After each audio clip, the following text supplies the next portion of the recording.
my channel, Yarn Before Farm. If you're joining me from YouTube, I crochet live on Twitch at twitch.tv/yarnbeforefarm. So you can come join me there sometime. We can hang out. That way you can chat and ask questions. We can have a fun old conversation. Let me fix my camera real quick here. Well, maybe not. Maybe this is as good as it's going to get for right now. Sounds good. Okay. Let's see here. Oops, sorry for the earthquake.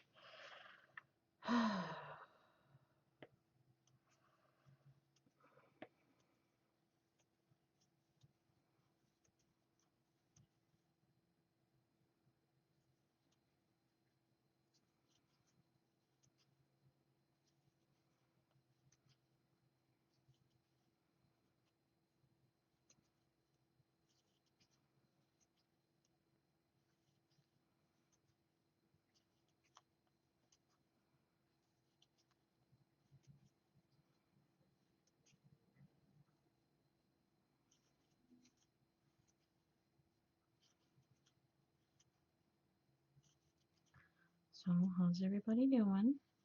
I've had a very rough week.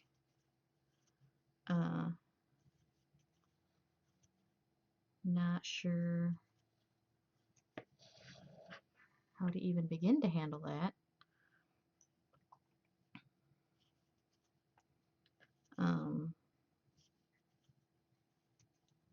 That guy Tristan and Lauren Brender are now auto-hosting me. Thank you, guys.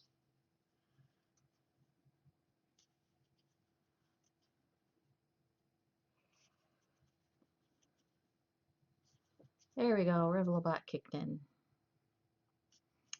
That's what I like to see.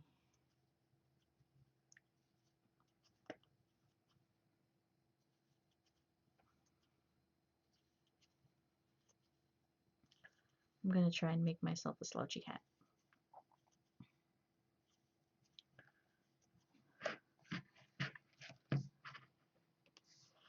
Kind of using the same technique I did for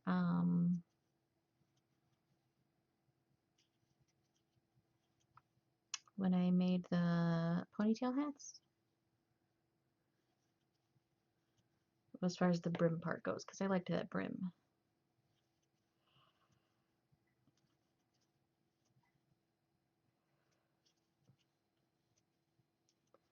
Fantastic Geek is now auto-hosting me. Thank you. This is not normally my normal stream time. It is about 9:20 a.m. at the moment, Eastern Standard Time. Usually I'm 2 a.m. to 6 a.m. Eastern Standard Time. But my life has been flipped turned upside down. So I'm going to stream right now. Tirade is now auto-hosting me. Thank you, Tirade.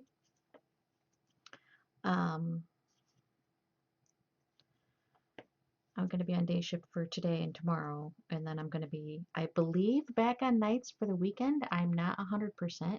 I'm going to find out for sure tomorrow. So after tomorrow, I will know a little better what my schedule is going to be.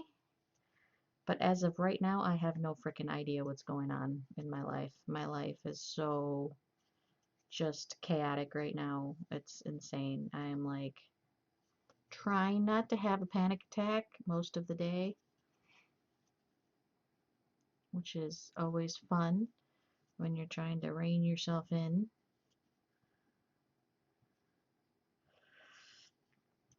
And for some reason, Samuel's Creation is now auto-hosting me, thank you. And for some reason, being on Twitch helps me hold all the little bits and pieces together. So I was going to try to play video games and, you know, hide from my adult responsibilities for a little while. But I decided, well, I might as well stream and hide from my adult responsibilities for a little while.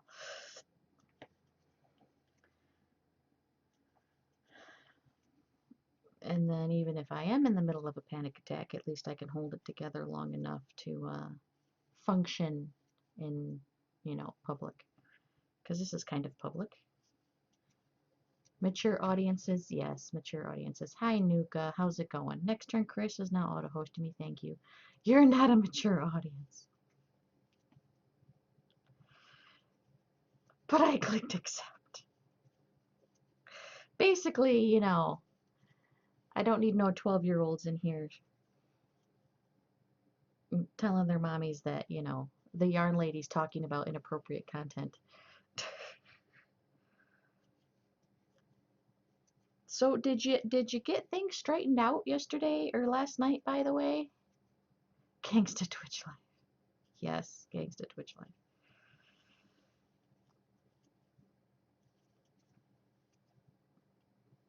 Vinny Burgers X is now auto-hosting me. Thank you. You just ended up recording. Okay. Well, you do have a very nice announcer voice. Frames went. Still looking. You know, you let them go and they'll come home, and that means they loved you. I'm not sure how that phrase goes exactly. If you love it, let it go. Is that what it is? If you love them, let them go. And if they love you back, they'll return. And if they don't return, then it wasn't meant to be.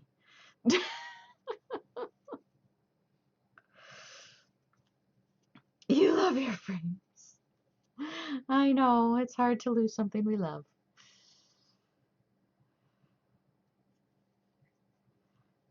But yes, you had a very nice announcer voice. I could totally see you doing esport announcing. You could be one of those dudes on the LCS or whatever that my husband's always watching. Some of those guys are just annoying. I'm so mean. See? You appreciate that. Oh, well. Well, I thought you were very professional sounding. You didn't say or stutter a lot or anything like that. What game? He watches League of Legends, that League Championship Series or whatever. I have like little to no interest in League of Legends though.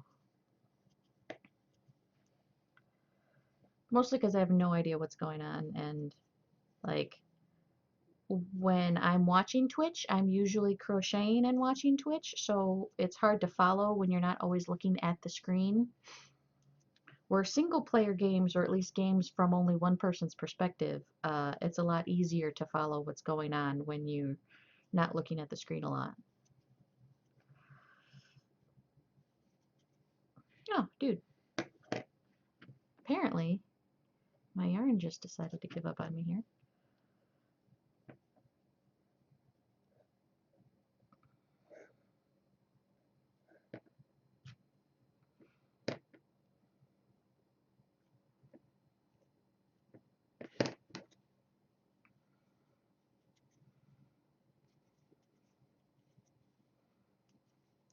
So I don't know if you've heard, but I've had an extremely stressful week. Um, I got fired last week on Thursday. The job I was trying for, I didn't get. Coincidentally, the day I got fired, a different facility was having a job fair, and I got hired on the spot at that facility.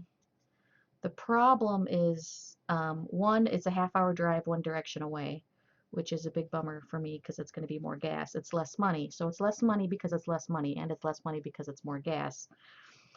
So that's a little stressful. Plus, it's going to be more patients per nurse, which is a little more stressful.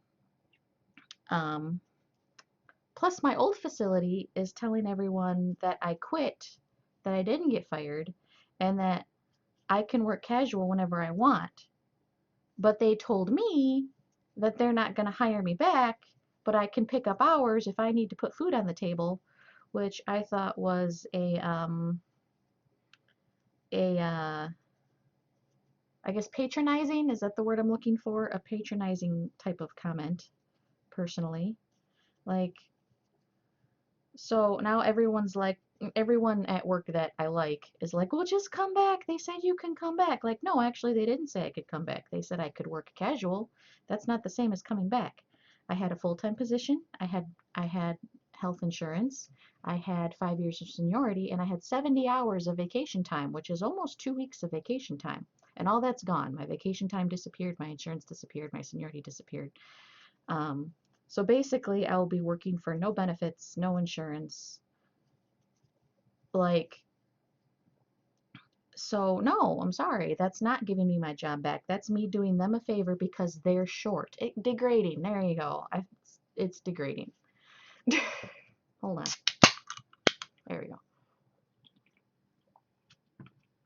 And one of the reasons they're short is because they fired me. So, you know, what they're saying is that I resigned my position. I said I didn't resign my position. They said, yes, you did. We got a voicemail. Like, no, I didn't resign my position. I was upset that you magically found a day shift position for a brand new hire, Benjamin, and then you found magically found a brand new day shift position for Kathy, who was also a new hire. And I was wondering if you could magically find a day shift position for me, since, you know, I've been here for 5 years. And Benjamin, nothing against him, he's a nice guy, but he's also a brand new grad, so he's a new hire and a brand new grad. The ink isn't dry on his license yet, but you're going to give him a day shift spot. So they said, well, you weren't happy on nights, so we took you off of nights. Like, you took me off of my job. The whole thing is very fishy, if you ask me. And so yeah, I was going to clean the house and listen to music really loudly, and then I was like, I don't have it in me to clean right now. And then I was gonna play video games. And I was like, no, I don't think that's gonna do it. I think I'll just crochet. I'll crochet on Twitch, and that'll make me feel better. Because Twitch always makes me feel better. Exactly. New hires are new hires. Like I was 2 months shy of 5 years. June would have been 5 years. So 5 years of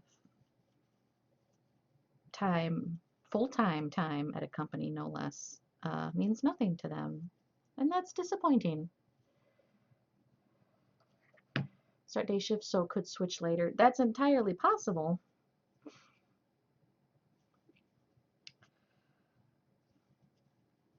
But I don't know. The whole situation is extremely fishy, and I feel like they were looking for an excuse to get rid of me.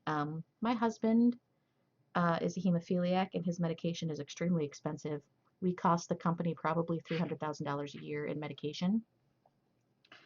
So I would honestly not be surprised if it was just an excuse that they were looking for to try to get rid of me so that they could save money on medication, which is why they're willing to give me full-time hours to put food on the table, but they're not willing to give me a full-time position. Because they are absolutely willing to give me full-time hours. They have no problem giving me full-time hours, but they will just not give me a position, which means no insurance, no 401, no vacation time, and I fully they might not be, I might not be able to prove it, and they'll never admit it, but that's kind of what I'm leaning towards. Hi, crochet dude. I'm just complaining. I had a rough week. So we are hiding from our adult responsibilities right now. How are you doing? Ah, it's been a weird trip. It's been a very weird week for sure. For sure. I had all that stock too for my craft show. I did $50 in sales in the first hour, which means if I could have stayed for the whole thing, I probably would have made a lot of money. Which is doubly a bummer. And I mean, now I'll have lots of stock started for the craft show in June when I go. So I mean, that's a good thing. I'm trying really hard to focus on the positive here. Trying really, really, really hard. It'll all work out, you know. And normally I don't say, you know, the universe has a plan or God has a plan.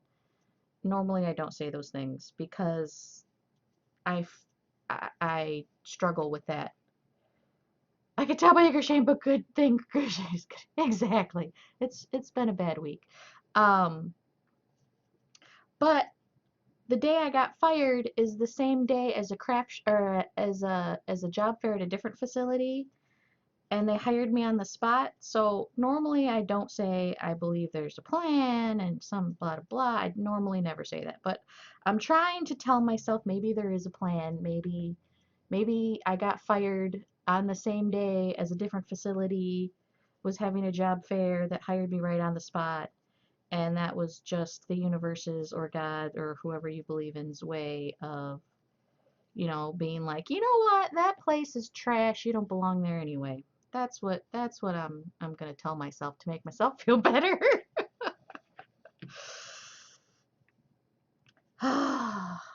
It's all good. It'll be okay. It will be okay. What if I keep saying it, it'll be true, right? That's how that works.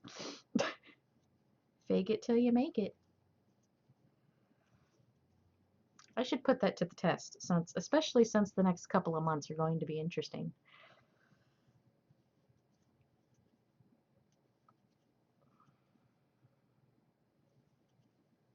It will be okay, because I got you guys.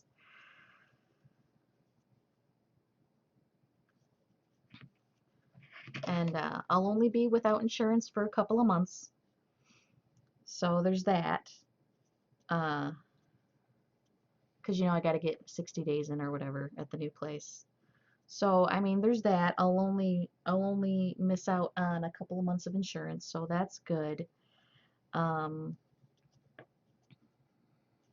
it'll work out. It'll be rough for a couple of months, but it'll work out. We'll readjust. Look at bills, see where we can make some cuts and stuff. Quote that I made up. I'm going to say in my stream soon. Sure, absolutely.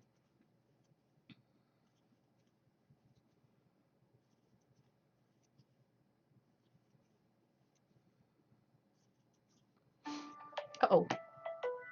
Hold on one second.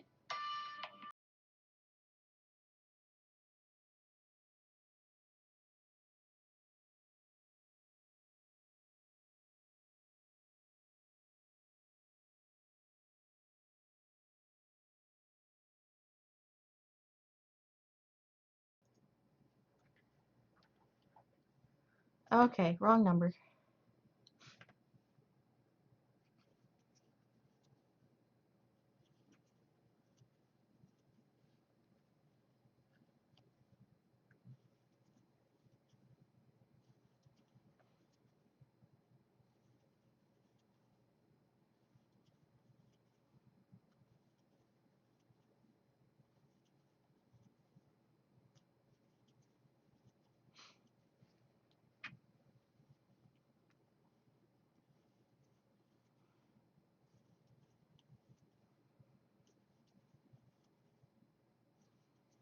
Ooh, day, come to Yarntopia where every day is Yarntastic Day. There you go.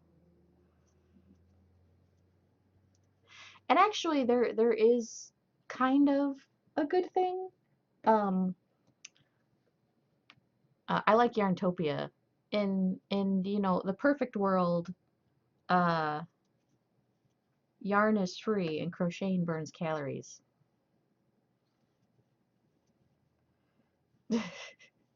Oh, but the good news is well, this job is currently on nights. I am promised that within 6 months I'll be on day shift. So maybe this is, the very slow roundabout way for me to finally get on day shift so I can actually, see my family.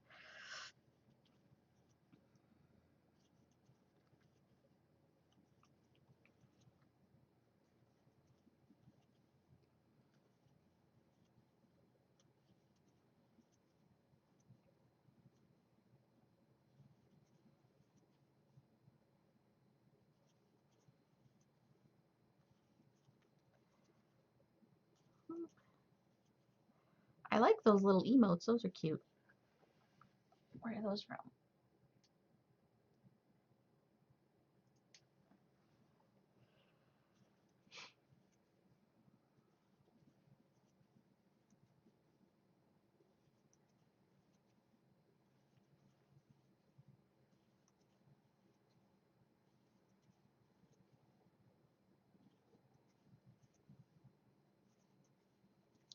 You finally finished your hamburger hat? Awesome.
there's so many cute hats out.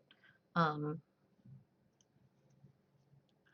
Especially for crocheting. I've seen so many cute character hats, food hats, cartoony hats. Uh, I just made the unicorn hats. I actually had to make another one for a friend's daughter.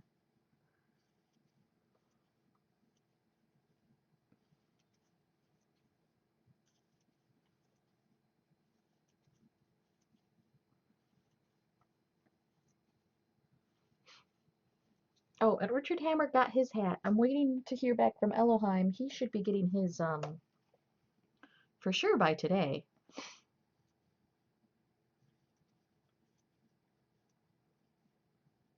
His had to travel a little farther than Richard because Richard's in Michigan, so it didn't have to go very far for him. The crocheted ham hat.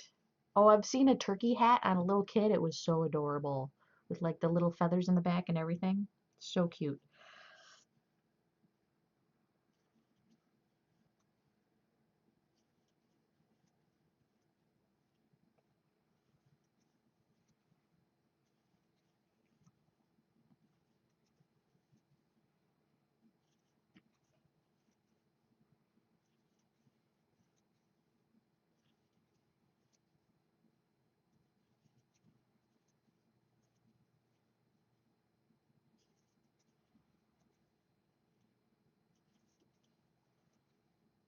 What are you making? I'm going to be making myself a slouchy hat. Although I say myself, I always say I'm going to make myself something and then I never keep it. I always end up giving it away or selling it or something and then but this time this hat's going to be for me. I mean it. I still got a ways to go. This is going to be the brim.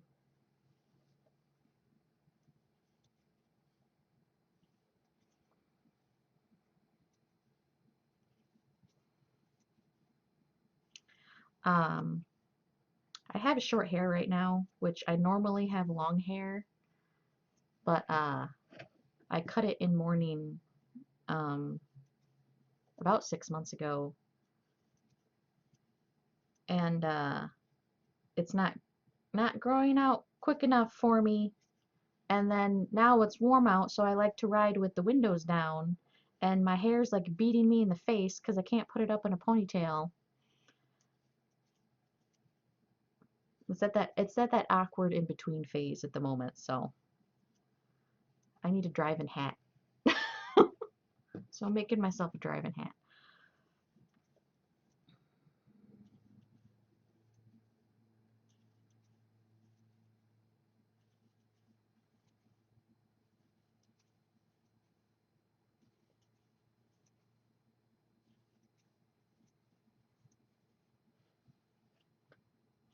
And the other good thing about starting a new job is my old place. I had a bunch of coworkers that I really liked, and oh my gosh, another phone call. Hold on.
Okay, sorry everybody. My mother-in-law called.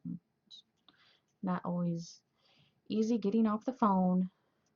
But holy auto hosts, Batman, Squeaky Bee, BWs, Emma Thompson, May Lilies, Grizzly, Knit Happens, Ginger Fluff, uh, Wicked Chicken, Darunial, Mikia, Poland Needles, Rika Alistair. Thank you everybody for the auto hosts. I'm guessing someone went offline and I got all their auto hosts. By the way, everybody, Naughty by Nature is now a year old, so that's exciting.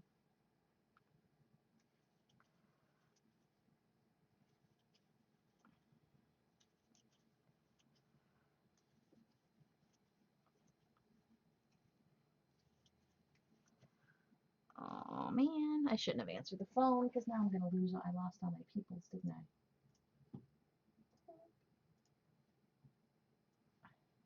I need to put this over here so I can see it.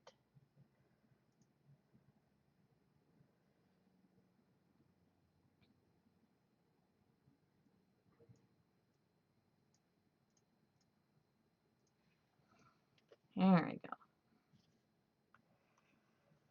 Ah.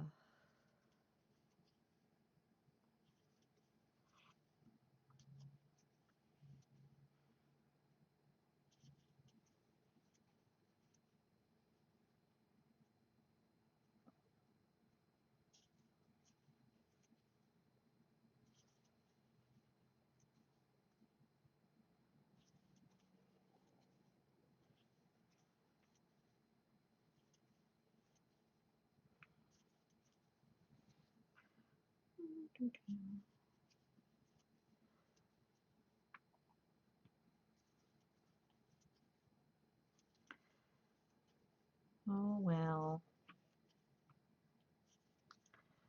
Like, I'm sorry, Nuka, come back. Oh, and actually, any minute my alarm's gonna go off. Alexa, how much time on the timer? You have one timer with about 6 minutes and 20 seconds left. So I got 6 more minutes on that timer, and then I gotta get up again. Oh my gosh, guys.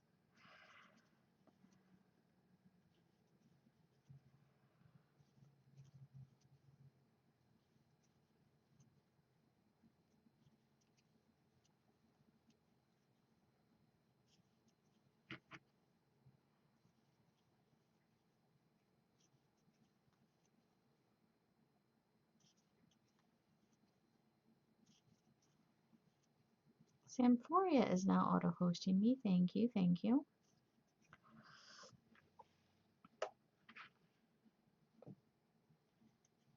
Just gotta measure it up to my head and see how. Oh, I put my window down. Gotta put that back up.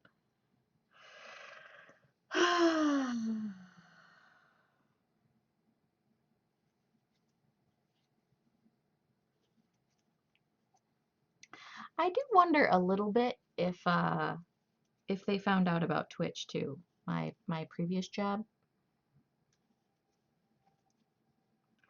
Because yes, I have complained about them, but I've tried extremely hard not to name drop.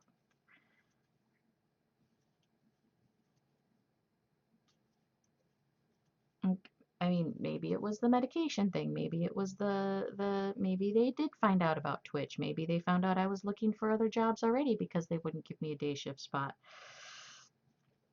Who knows? Who knows? But they were definitely already looking for a reason because everything happened way too fast. They went from we got a voicemail to taking me off the schedule, taking me off of the insurance, taking me off of uh, the 403 and all my other benefits, dropping me down to casual, losing my seniority, and losing my 70 hours of vacation time, all within a couple of days. Um, and that's really quick for them. They're normally very slow.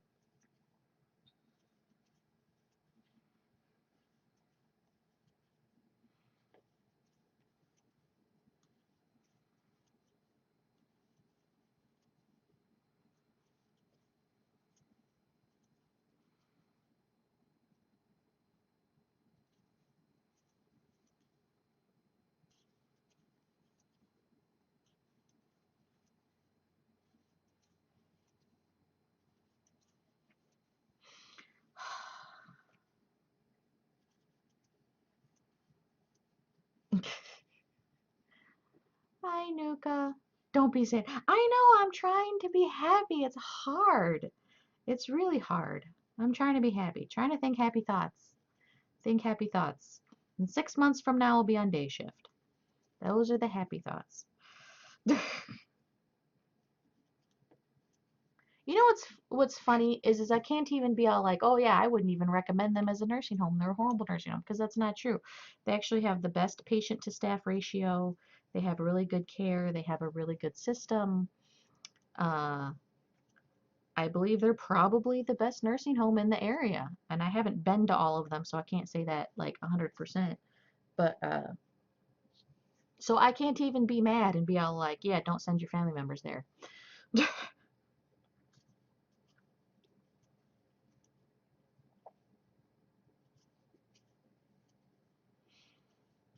But it doesn't matter anyway because I've tried really hard not to mention the name, so I have dropped it a couple of times on accident. But I'm gonna try to not do that again in the future if I can help it. Unless, you know, they just totally piss me off, in which case then I might. But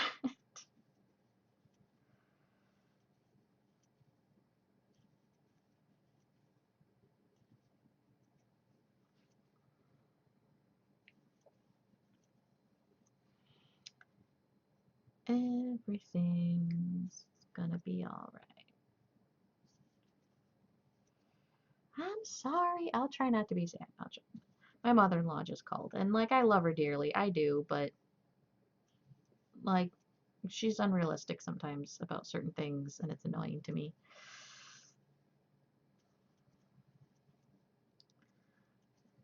I wouldn't necessarily call myself a pessimist. I would probably call myself a realist, which is probably something a pessimist would call themselves.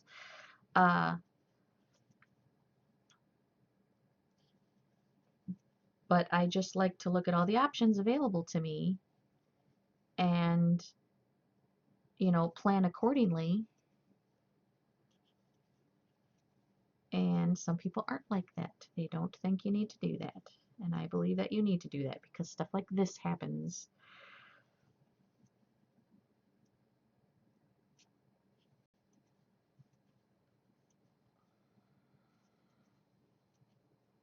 Exactly. You have to consider all the options.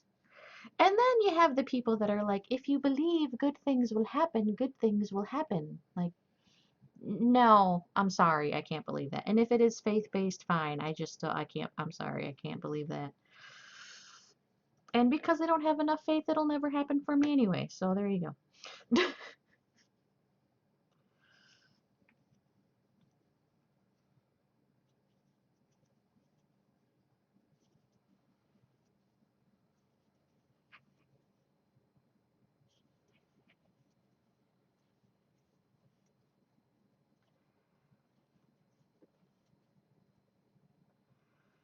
Yes. I feel like it's a good way to go. I came from a very chaotic uh childhood, so I just like the comfort. Alexa, stop.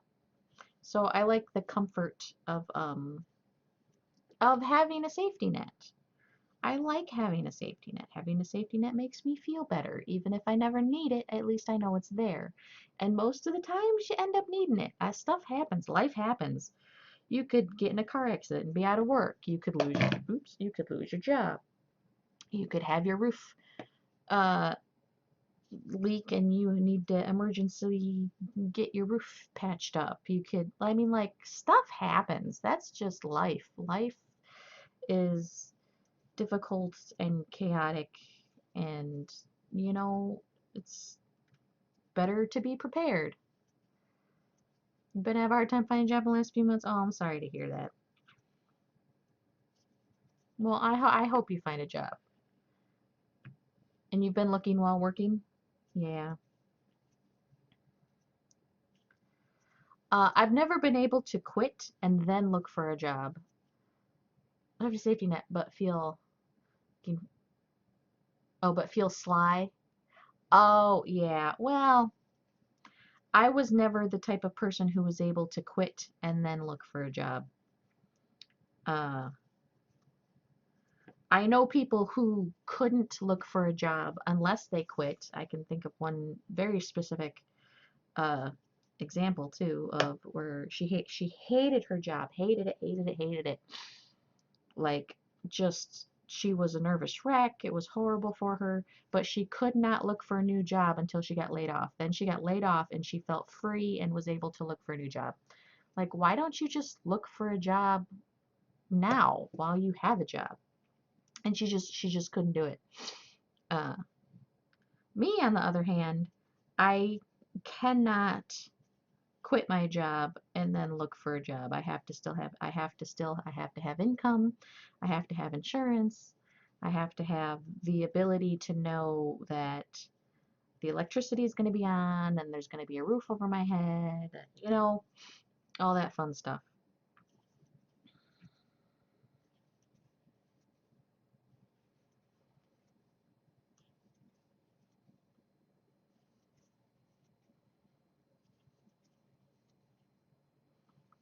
Well, I got a family and stuff. Oh, that's too long now.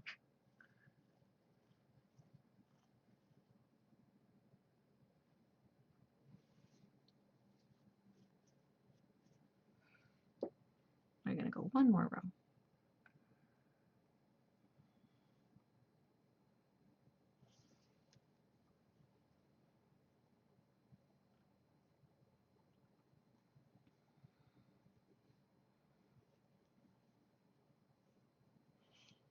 The yarn blows. Yes, that's called frogging.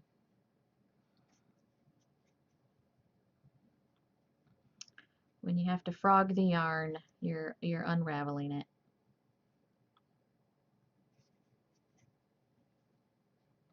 Do the whole thing. No.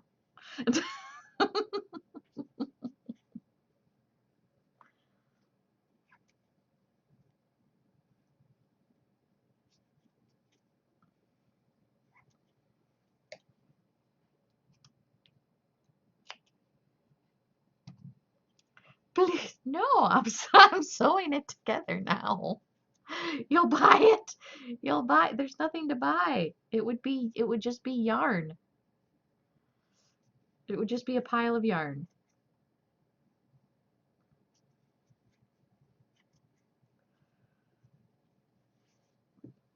Okay, and then I have to be right back again, this time only for like a minute, so don't leave. I gotta unhook something.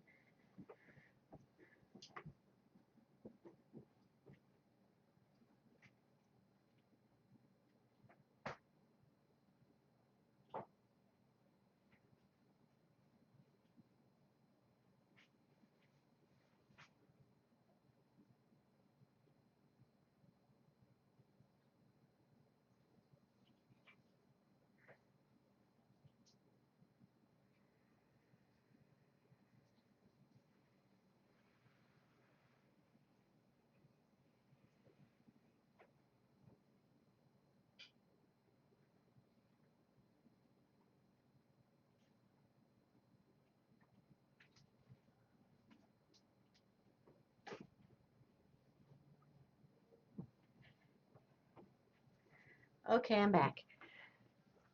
Mother-in-law hype. No, I had read a thing on the internet that if you put your shower head in a plastic bag of vinegar, well, a plastic bag and fill it with vinegar, it'll get the gunk out so that it won't be all clogged. Because my shower head is really clogged, where like the water's only coming out like half of the openings or whatever. And so, but you're supposed to let it soak for an hour. So I had that soaking for an hour.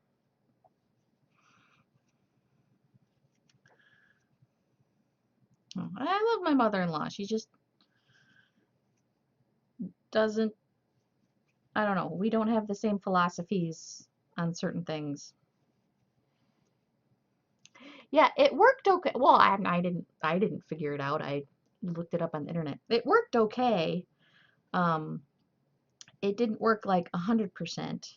So I don't know if I do it again for like an hour. Of course, now I'm out of vinegar because my plastic bag just got dumped. So I don't know.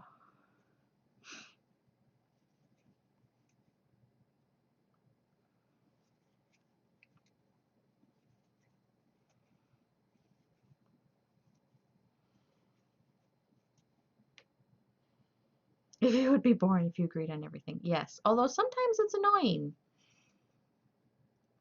Like, yeah, just, oh my gosh. Cat hair. Uh,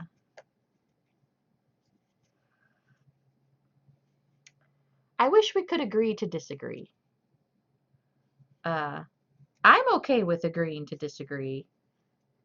Like, okay, we don't agree on this subject. Not a problem. We're still allowed to, be friends or whatever. Mother-in-laws are supposed to be annoying. Yes. I'm pretty sure that is written down somewhere.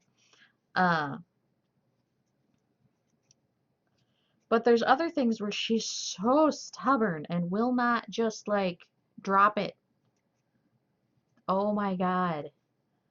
Drives me insane. And then other times she's wonderful and fine and I don't know.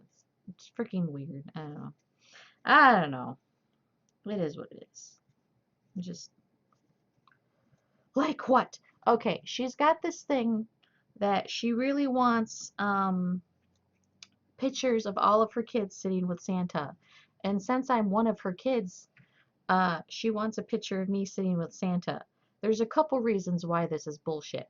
One, her other son is married to a person who she doesn't have a picture of her sitting on Santa's lap, and uh, they've been married longer than we've been. No, I am anti-Santa. I'm anti-Santa for multiple reasons. Um, but then this, I've become anti-Santa on principle because I'm sick of her bringing it up. Uh, I'm not anti-Christmas, by the way. I'm just anti-Santa. Santa and everything he stands for can bite me. But anyway, that's part of my childhood. And that's, I think, why she's pushing it, because she's like, you're not that person anymore. That's not you. Your life is so much better than that. Okay, fine. My life is better than it was before. I will give you that one. But that doesn't mean that I'm going to like it. Like, you bring up something that happened in her past. You hate children? No, I like children. I hate Santa. Santa. I dislike Santa.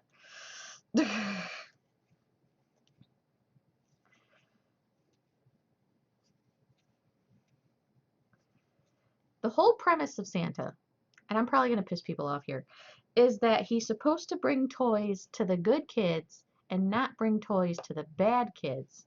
But what always ended up happening, I don't. Ah, is you'd get all the rich kids in elementary school who were just assholes and mean and would like, are you religious?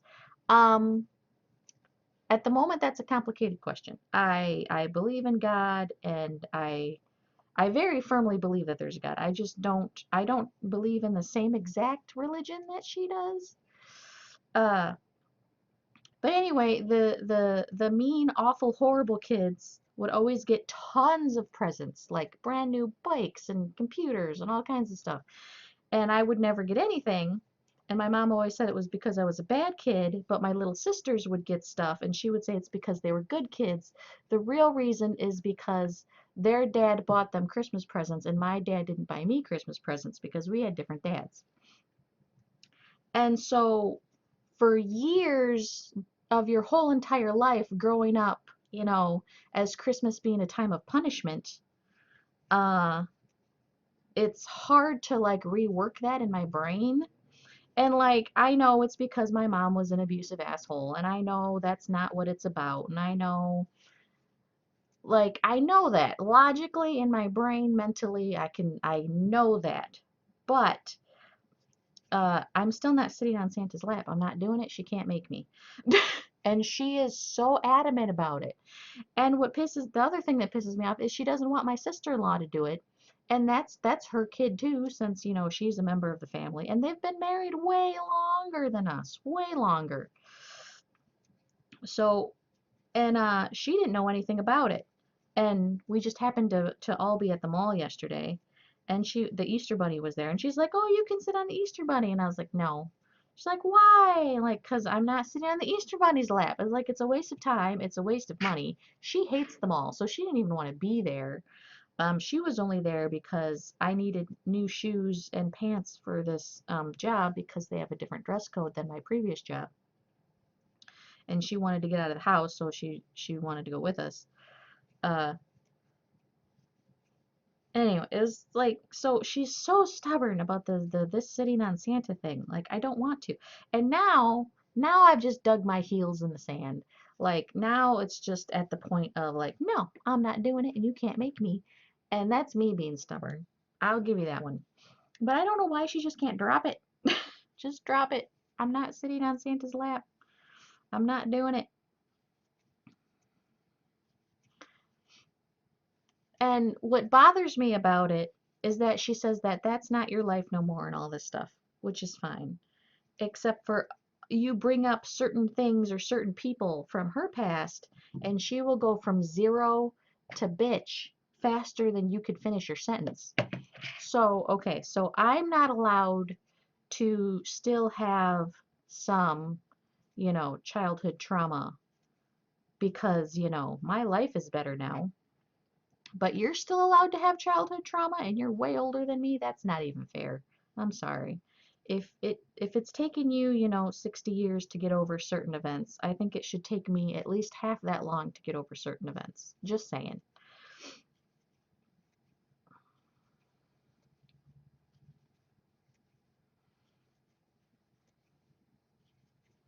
And then the whole Santa thing isn't even the same like brand of Christian that she is, which is another like it's just an asinine thing for her to want me to have to do.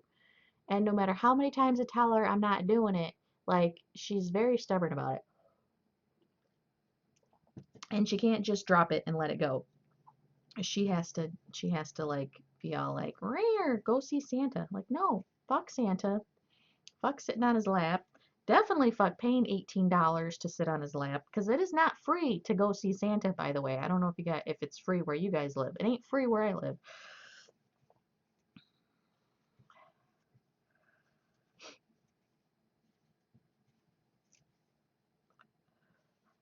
She is what I would call non-denominational Christian. Um, uh, and that there isn't a specific church she fits in, um, but she does believe in the Bible literally. My denomination is a little more complicated. I wouldn't even necessarily call myself Christian at this point. Um, I believe that there I believe that there is truth in multiple different religions, and I feel like have you seen Doctor Strange by any chance? There's this spot in Doctor Strange, and I this isn't a spoiler, but when she did that, I was like, that's how I feel. She shows him a book, and in the book, she opens the book, and there's that picture of the person sitting in the meditative pose with the chakras all lined up, and he's all like, yeah, I've seen that in a gift shop. And then she opens the book to a different page, and it's a photo of, um, gosh, what's the other photo? Of a different religious-y thing. And then she shows a different one, and it's a picture of the body, of an MRI scan of the body. And she says they are all seeing, they all have a piece of the information. That's kind of how I feel. I feel like if there's spiritual and there's physical and there's mental and there's all these things, and like there's the school of there's the school of the spiritual or whatever, and there's the school of the physical and the science and all that, and then there's the school of the mental and all. And I feel like if we could just take all those schools and like stack them and like look through, I just feel like everyone is so close, and if everyone could just get together and share information without bias and without judgment, I feel like we would get a lot farther than we currently are. So I don't know what religion that is specifically, but I do believe there is a God or a creator, or I feel like there is something spiritual. I just feel that way. Um, I believe that there are spirits and ghosts because the freaking nursing homes are haunted. No one can tell me otherwise. So I'm not sure what religion that is. And I wouldn't say that I'm not, I guess I'm not Christian. I don't know. I don't know what my religion is at the moment. And that's something else I can't talk to her about because she is very much Christian and nothing else, and other religions are wrong, and even other denominations are wrong. And there's so many religions. I've mentioned it before on stream where out of kind of like a hobby thing because I had different residents with different religions and I wanted to be able to, have conversations with them easier. I looked up a bunch of their religions and read what I could on the internet and got a couple of books from the library and all this stuff. And it was really interesting to me. And I feel like so many of those different religions have a truth to them, and that maybe not everyone is 100% wrong other than one. And then, really, if you think about it, you know how many different denominations there are within Christianity? And most of them, at least of the people that I've talked to, believe that their denomination is the correct denomination and all the other ones are wrong. Like, and I feel like, well, how do you know? Because you're all reading the same book and you're all getting different answers. And part of that questioning is the way I grew up because I had a big family. I had lots of uncles and they were all Christian, but they all disagreed. And so they would use the same verses in the same Bible to argue against each other. And it used to make no sense to me growing up. Like, you guys are looking at the literal same verse in the same book. How are you getting different?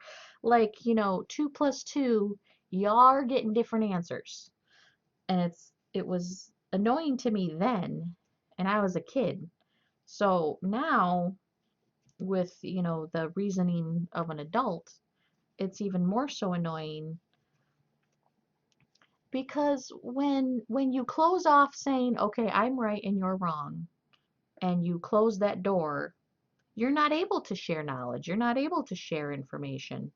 Like, what if they're right about one thing? What if someone else is right about one thing? What if someone else is right about one thing? But because you shut that door, you'll never find out what that one thing is. And what if that one thing help betters you, betters your family? What if it does something to help, you know? You'll never know because you shut that door.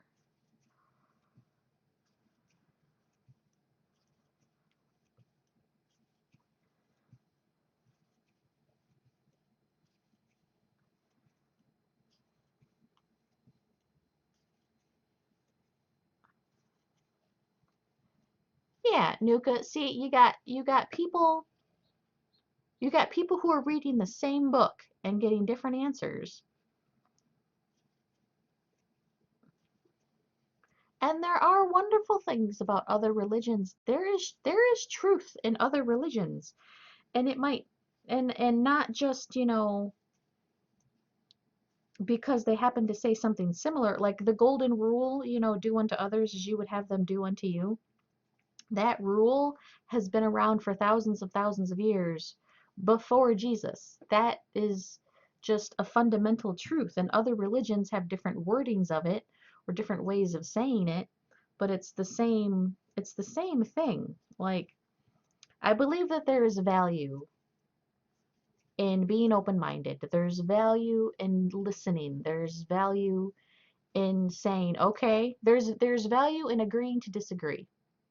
I can disagree with someone on certain things, but if you take that step to say, okay, we agree to disagree on this one subject, but you're not closing the door so you can still talk about other things. We need to share knowledge, share information, and we're not doing that when we close the door on each other by saying, I'm right, you're wrong. Nothing you say or do is going to convince me otherwise. And that is wrong. Because you don't know what information that person has. You don't know what that person's been through.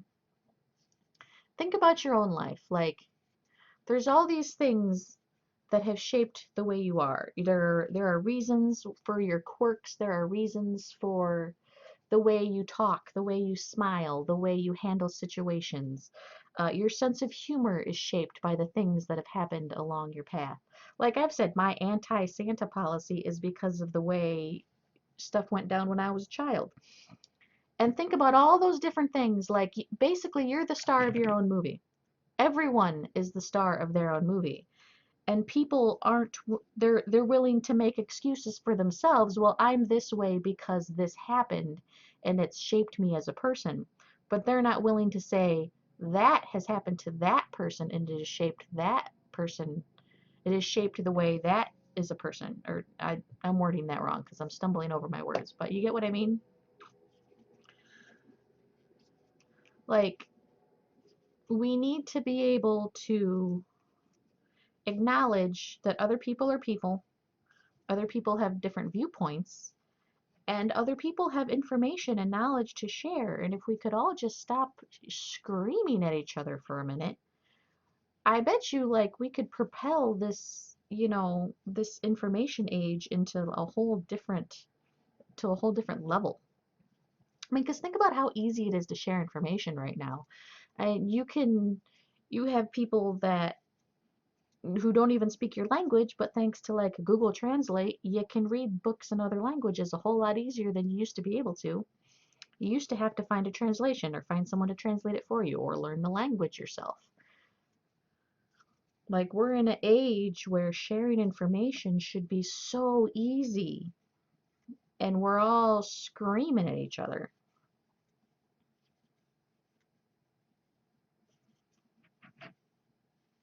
Me and my husband have agreed to disagree on Harry Potter. I freaking love Harry Potter. He doesn't understand it. He doesn't understand Harry Potter. Like, he feels like the rules of the world aren't established enough for him, which I actually kind of get.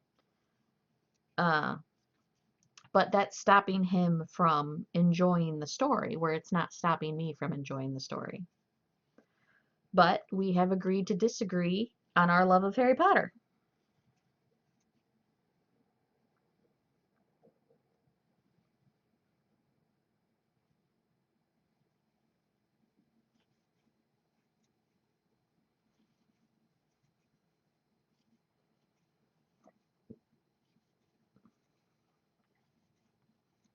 And thank you for all the auto hosts, everybody. I appreciate it.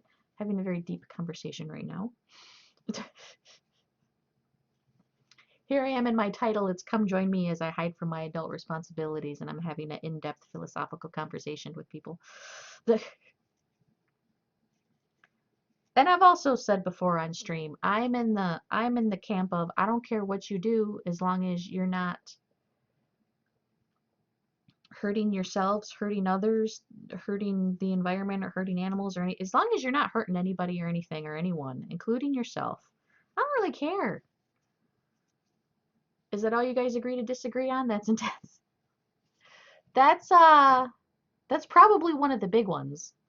Uh for the most part, well, I don't like League of Legends. So there you go. I have zero interest in League of Legends. He loves League of Legends. He wants to watch all the championships, watches a ton of League streamers. Um, but for the most part, we have similar tastes in. We are perfect for each other. We have similar tastes in movies. We have similar tastes in TV shows. Books is probably where we differ. I tend to lean more fantasy. He leans more sci-fi. But he does like fantasy, and I do like sci-fi. It's just I probably prefer fantasy, and he probably prefers sci-fi. Uh, um, I like a lot more music than he does. Um, and we hear music differently. Like, when he hears music, he doesn't hear lyrics. He could listen to a song 30 times in a row and will not even know all the words to the chorus. Like, for some reason, his brain just doesn't remember lyrics, but he can tell you each instrument and where it enters and exits the song. He can pick up each individual instrument and choose to focus on that one instrument. I can't do that. I hear lyrics. Like I hear the lyrics and I hear the melody, and then he's the opposite where he doesn't hear the melody. Sometimes yeah, so he's more like you in that way. So there's that we're different. So with that, he tends to like more I guess like what's the word for it? Like Sandstorm, more I want to say synth, but I don't think that's the word I'm looking for. Electronica, kind of.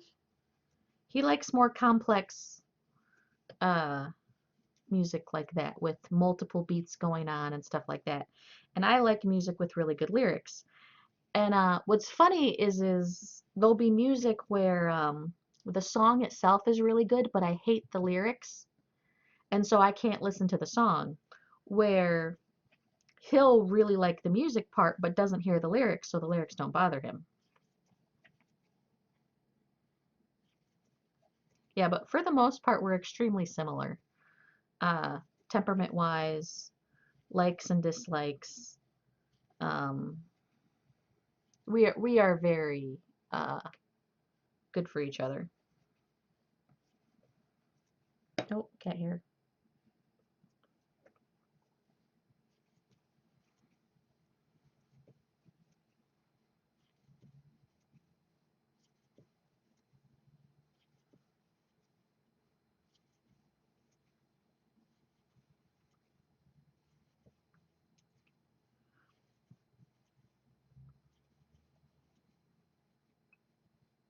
But yeah, Harry Potter, we have just ended that conversation.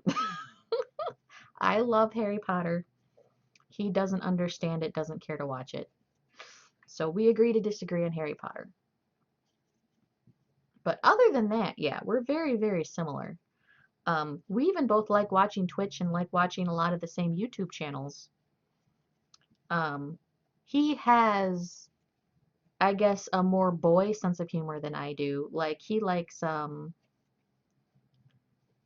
Family Guy and South Park and stuff like that. And I do a little bit, but there's a lot of times where it goes too far for me, uh, where it won't go too far for him.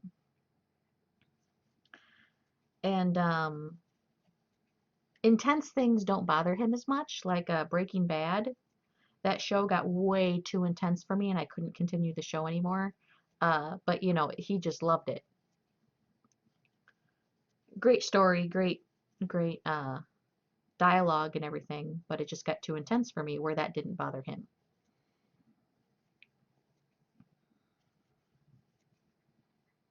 You don't have it too far? This guy is a bro. Yeah, you guys would probably get along really good. And it's weird, and like my too far has definitely fluctuated over the years. Uh, there's definitely streamers where initially I didn't like them and didn't basically, just didn't like them, didn't like their sense of humor. And now, I'm fine with them, or I even like them.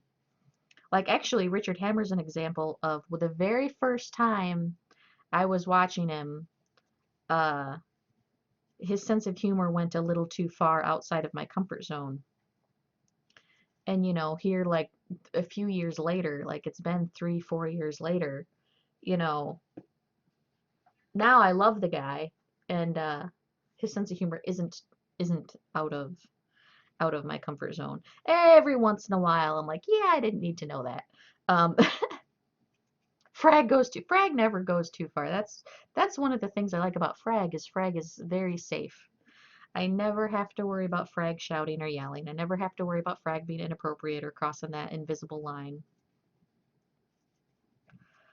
Bikeman is one that occasionally crosses that invisible line for me. I love Bikeman, I do. And I think Bikeman's hilarious. But every once in a while, I'm like, oh, it's a little cringy for me. And that line changes. And actually, that line has gotten pushed farther and farther back the more I watch Twitch. And I'm guessing I'm just getting desensitized to some of it. Uh,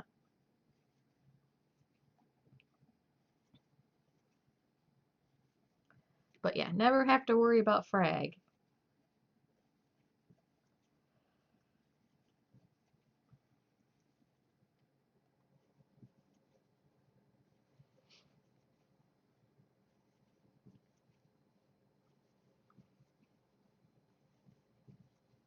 Which is cool. I like frag a lot for that reason.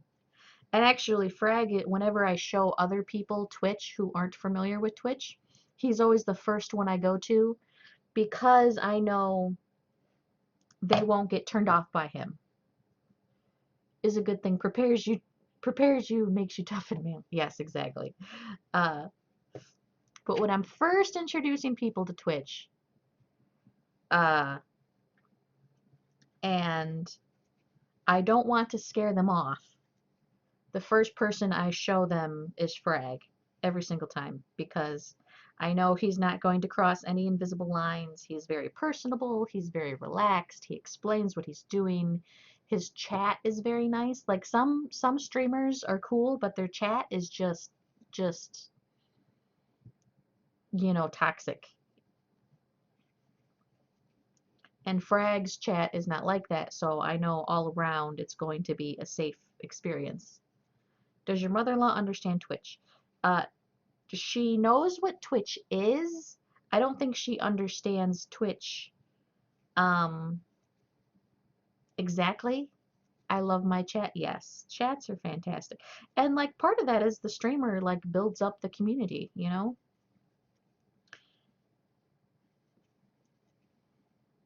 She doesn't understand Twitch in as far as like the culture and everything. And I've tried explaining it a little bit, but she doesn't get it. She doesn't understand why people would watch other people play games or watch other people crochet. She doesn't understand the reason why I'd want to do it. And I keep trying to, like I love it. It's fun. I get to talk to people. I get to make things. Like basically, if I'm not actively making money on it, she doesn't understand the purpose. Like, well, I'm going to be crocheting anyway. And then even some of the people who understand what streaming is, Twitch is like a very weird animal. Like trying to explain Kappa to people and emotes and I don't know, the culture of Twitch is very unique on the internet. Um, like I feel like Facebook has a culture and Twitter has a culture and YouTube definitely has a specific kind of culture. And Twitch is unique to me in that they're very unique. There's like a almost like a different kind of language. And that's really in anything. Like, you get different jokes on different sites and stuff like that.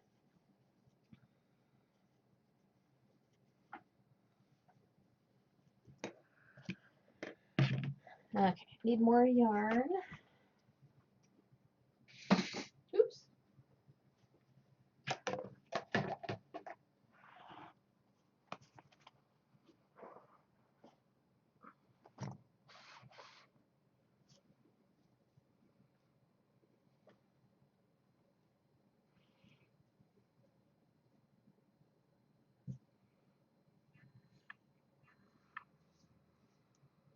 What's funny is that my dad, who is very behind technologically wise, uh, I think understands that aspect of it a little better. He gets why people would want to watch other people. Like he understands that part of it. He's not on Twitch though, thank God. My dad is far too gentle for Twitch.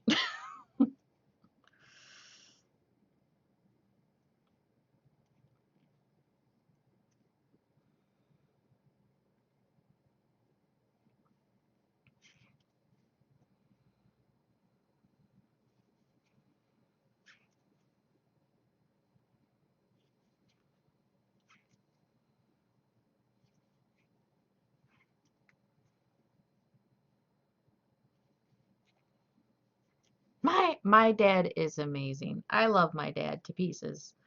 Uh, he's a very like very soft spoken, very just, I don't know, he's just a great, he's not even big, he's little. He's like 5'2". He's just a cuddly teddy bear. He's one of those guys that like every time we go to like a potluck or something, there's always potlucks in Hawaii. Uh, all the adults will be hanging out, and then dad's the one playing tag with all the kids and playing frisbee with all the kids, and like he's like a 7-year-old, but slightly taller.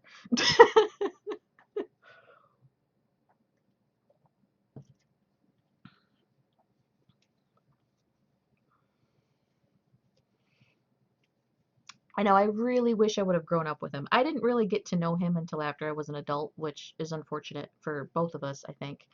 Uh, Wait, you live where? I live in Michigan. My dad lives in Hawaii. I used to live there. I lived there for a little while, a couple years. Uh,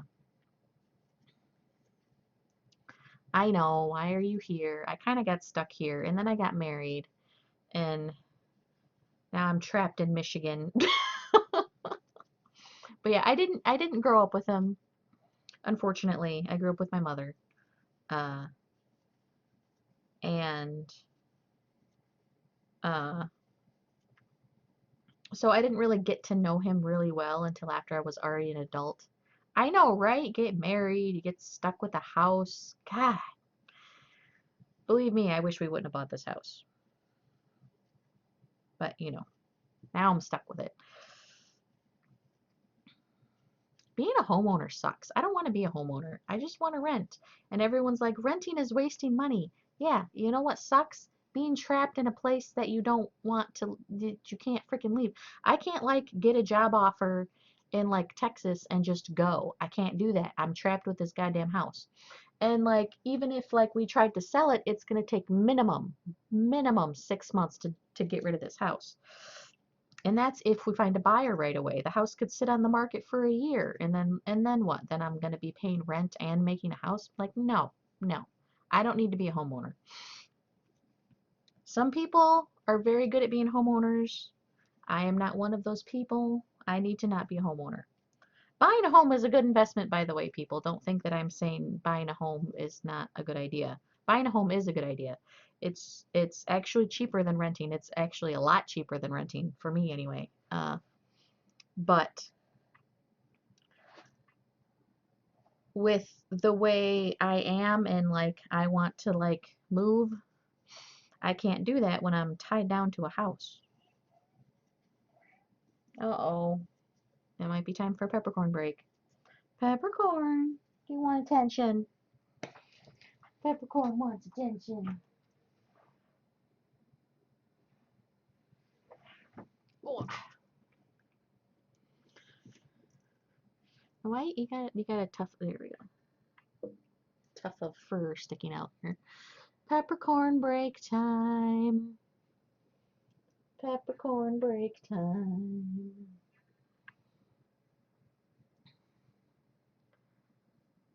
CK Ibe is hosting me with 8 viewers. Wow, thank you. Yeah, my dad is awesome. If any of my parents ever like made a guest appearance on my stream, it would end up being my dad. My mother-in-law wouldn't do it. My birth mother is not allowed in my house, so that's not gonna happen. Oh, you spoiled kitty. Look at your spoiled kitty. I'm so spoiled. Yes, I is. Okay, peppercorn, time to get down.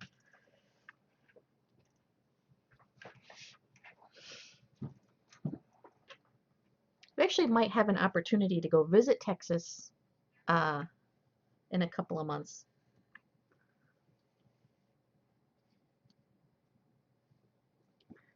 And that's kind of exciting. Whew, excuse me. That's why I specifically said Texas, because Texas is on my mind. But it's funny, I did all this and I'm like, I kind of don't want a white one. I kind of want to make myself like a red one or something. But I'm not unraveling all of this. I'll just make one for, I'll just make this one for a craft show or something to sell, and then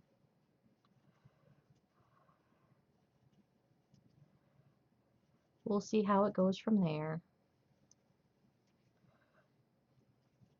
Oh, now here's the thing where it tells me one of my friends has started watching, and I'm debating if I should call that person out or not, because what I want to do is be like, "Hi, how's it going?" But I shouldn't because that person might want to lurk.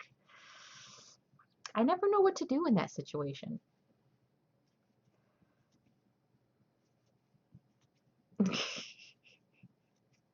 Hi! Hi, Beetle. How's it going? We've been having very deep. You don't have to call me. No, not call you out because I don't want to. Call you out because I want to. Uh-oh.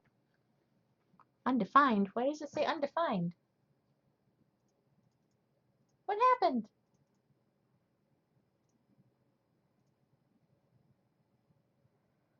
Uh,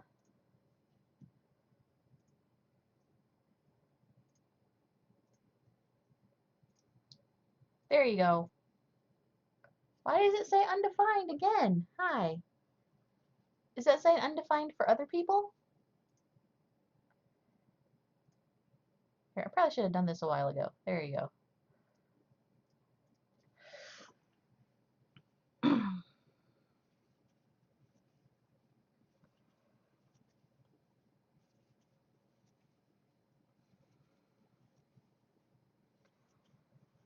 Yes, I'm streaming at a very weird time right now because I go for orientation at my new job tomorrow and it's on day shift, so I have to be on day shift for orientation, but then I get to be on nights once the job part starts.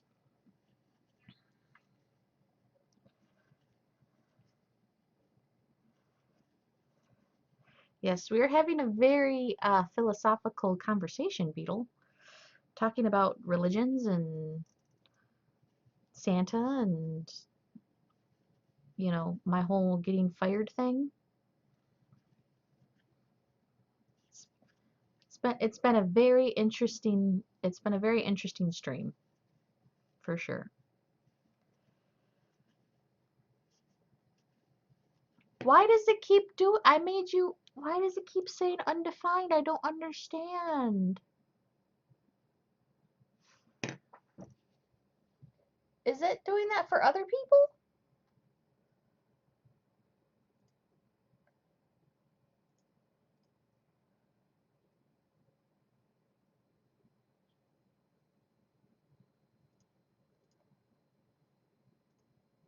Every time you write a new thing, your old things say undefined.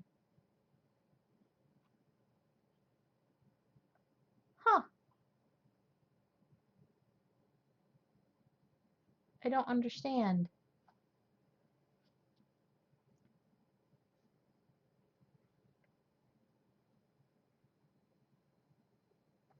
I did get a new job. I didn't get the new job I wanted, unfortunately, which is a bummer because this job is farther away and less money and still on nights. But it's a job, so better than no job. I don't know, Beetle, what's going on with your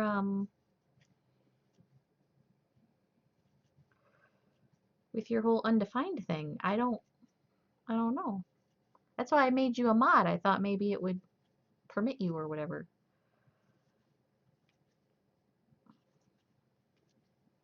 That and I know I can trust you with the sword. You'll be good.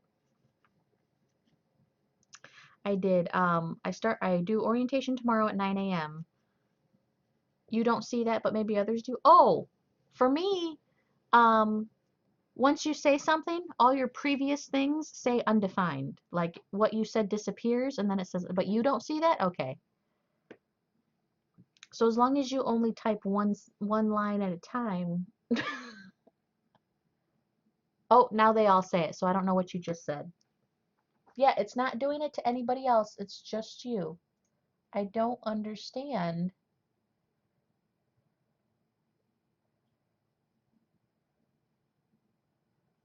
Oops, didn't mean to do that. Nope, nope, go away, stop. Twitch hates me. I'm sorry. I don't know. That's really weird. I don't understand that at all.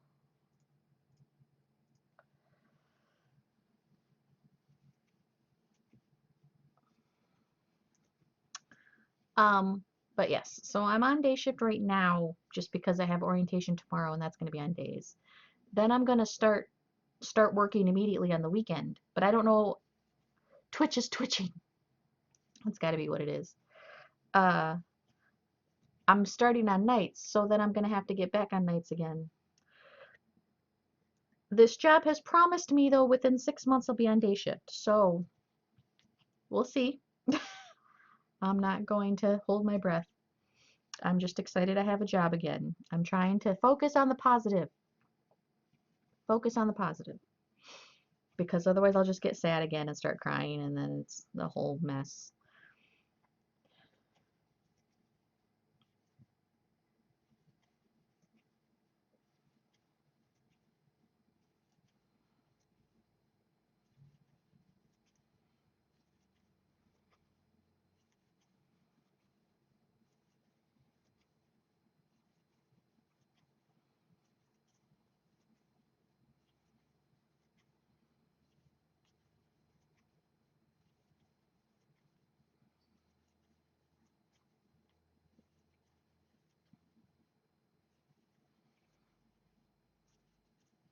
What are you making? I was gonna make a slouchy hat for myself, but I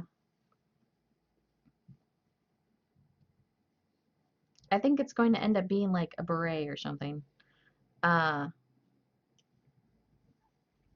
and then I'm going to end up making myself a slouchy hat after this probably.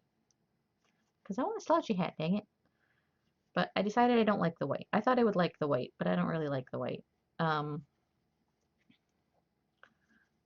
Plus I made the brim a little too wide for my head. Of course, once I wash it, that usually shrinks up a little bit. So I could wash it and see. Wash it and see. My hair's at that really awkward phase. I cut it in mourning about 6 months ago. Um, so it's not long enough to quite put up in a ponytail, but it's long enough to get in my face when I'm driving and my hair's whipping me in the eyeballs. So I wanted to make myself a hat to wear while I'm driving.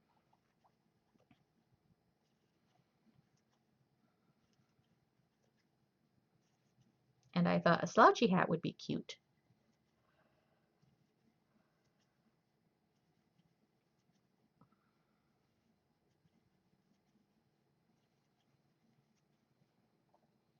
Maybe I'll just break down and go on Ravelry and try to find a free pattern for a slouchy hat.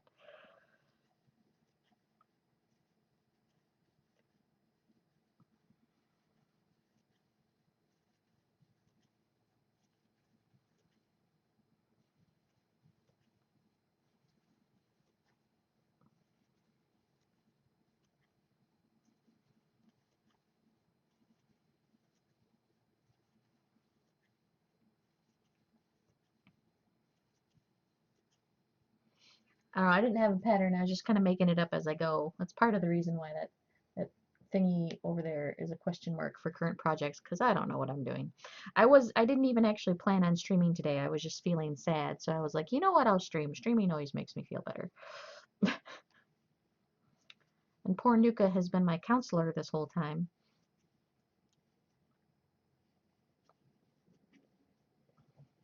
That's one of the cool things about Twitch is there's some very nice people on here that are willing to listen to you, willing to talk to you. You know, you can share stories and you can make each other feel better. It's great. Nice community, especially in the creative section. That's some really nice people.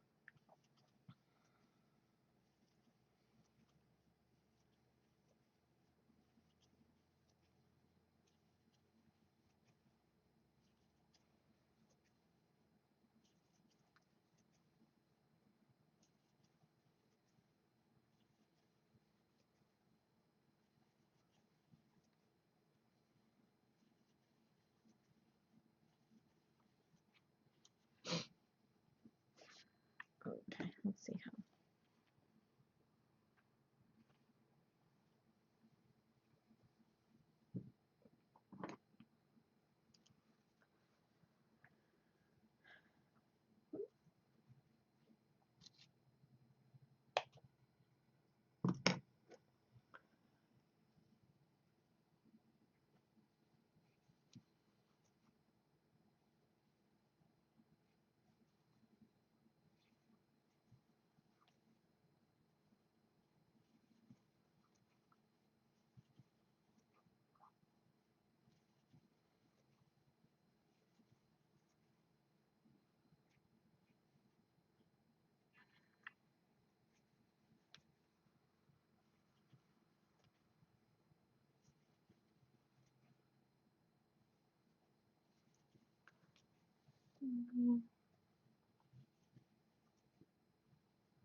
So me and my husband were talking about marathoning all the Marvel movies, but there's a lot of them now.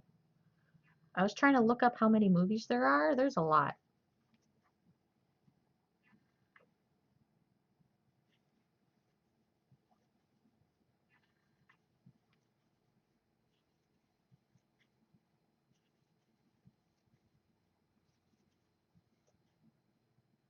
And we just watched Doctor Strange last night or the night before. Loved that movie. That was a good movie. I liked it a lot.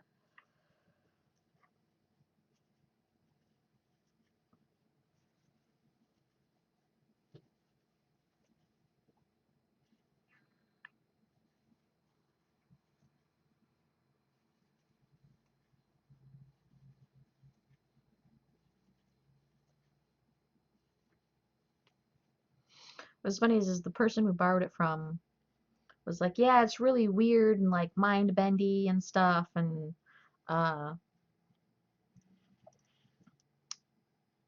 and we were like, ooh, we love mind bendy movies. And then we watched it, and my husband was like, it wasn't as mind bendy as he said it was. I was like, yeah, but our mind bendy tolerance is very high compared to like the average person. He goes, yeah, that's true. Because we love mind bendy movies. It's like our favorite kind of movie.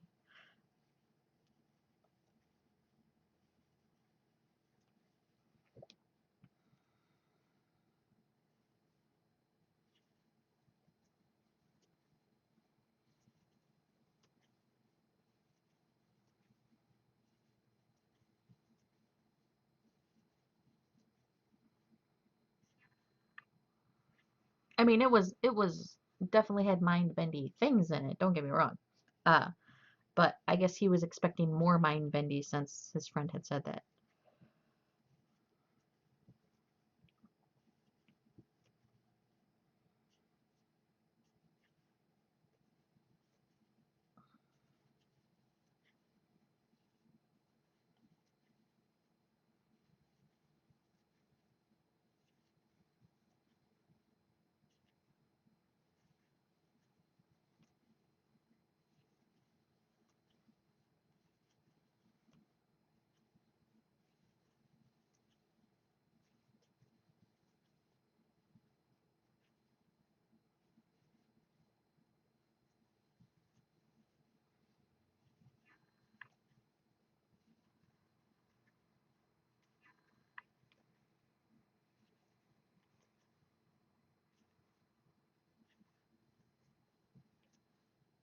Have you watched Rick and Morty? No, I haven't watched Rick and Morty. Is that mind bendy? We like mind bendy.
What is Rick and Morty about?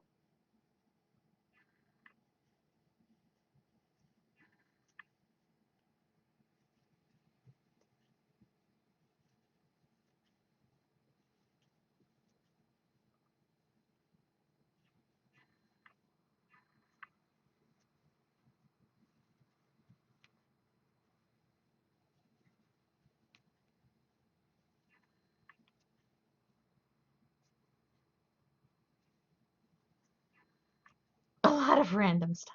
Okay.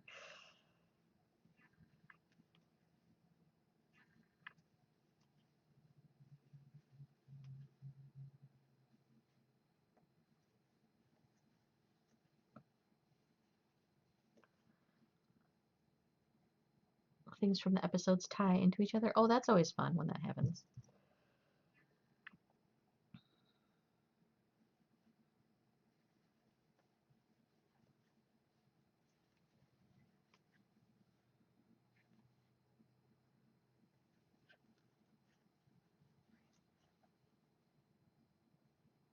Go on adventures with science. Oh, that sounds like fun.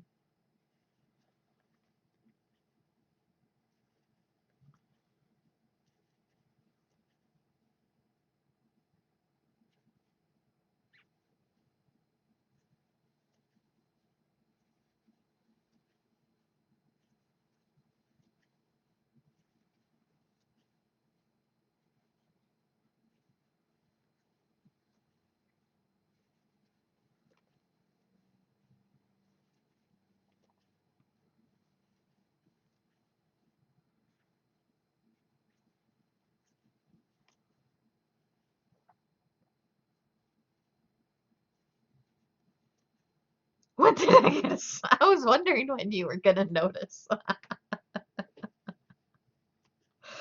Ah, um,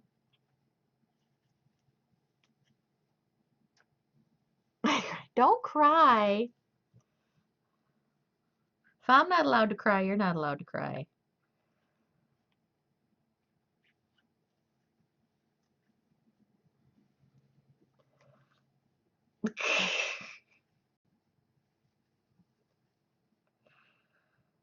I cry anyway.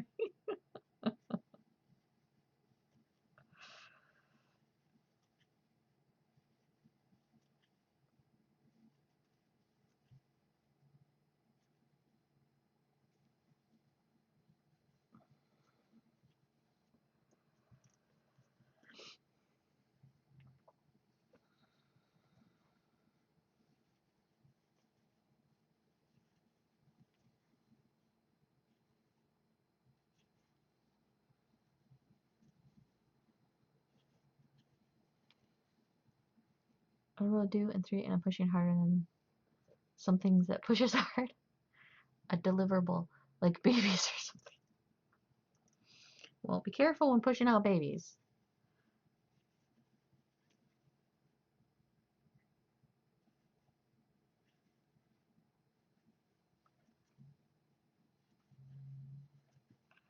Well, you're welcome. I just figured you're here a lot and I can trust you to not abuse your sword.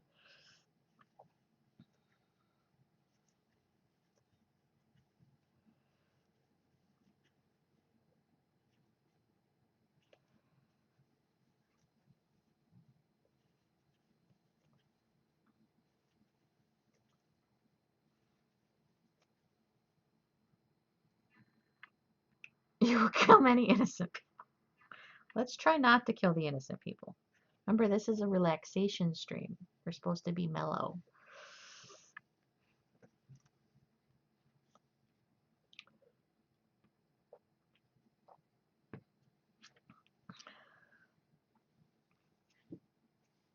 Where's the end? Oh, it's over there.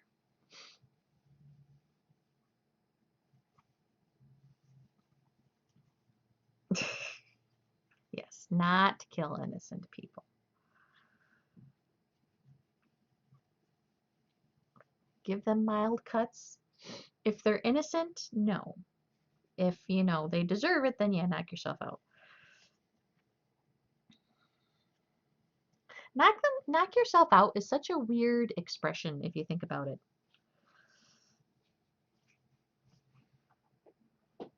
Quit eating my trash bag. Oh, Jax. I need to get him eye drops. His poor eyes are all gunky again.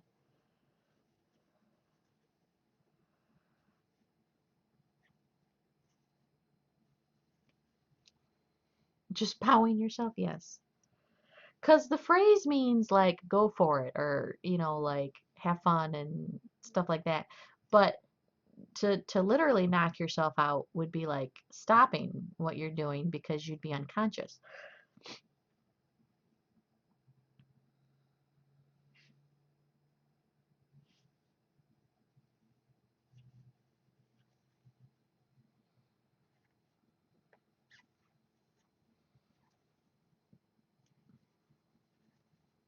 Exactly. That's a weird expression. I wonder where that expression came from.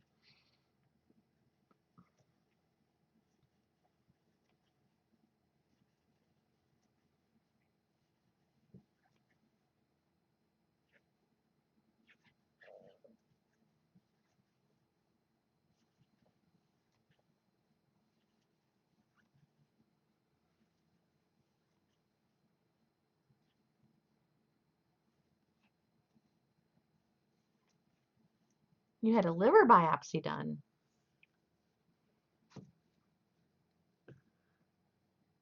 What did you need a liver biopsy for? That's usually pretty serious. They don't just like play around and biopsy livers.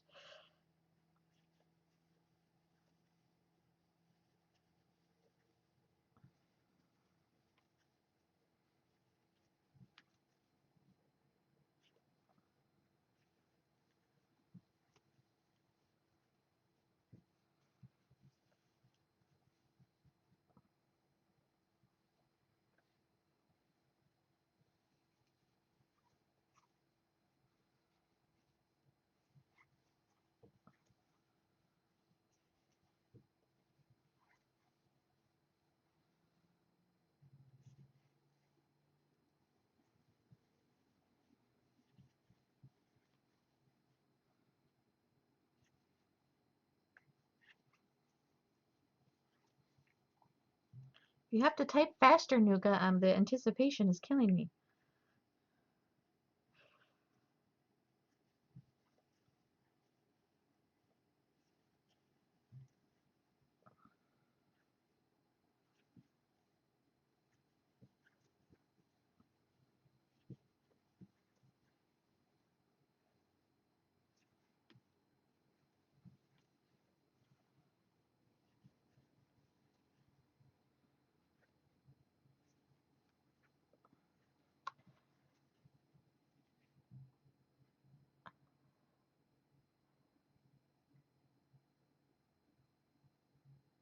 Start saying, oh wow, oh gee, I think I hit some. What?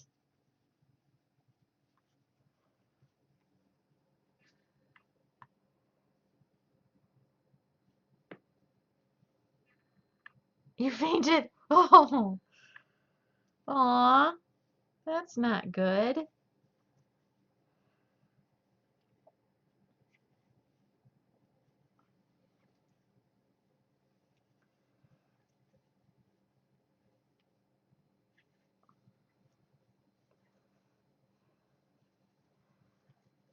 You have had many IVs.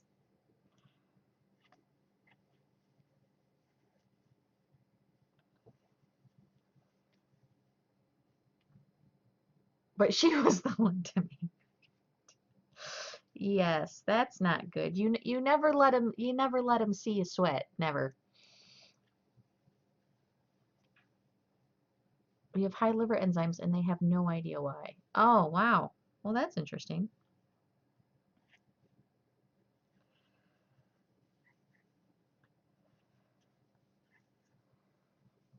9 pills a day. Oh my gosh. I'm sorry to hear that. I hate taking pills. I take like 3 and I hate all of them.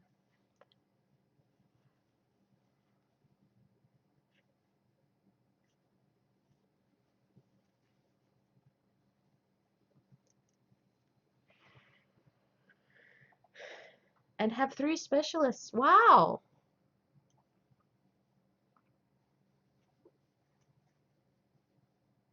So you're one of the special cases, huh? That's always exciting. My husband's one of the special cases too. Mm.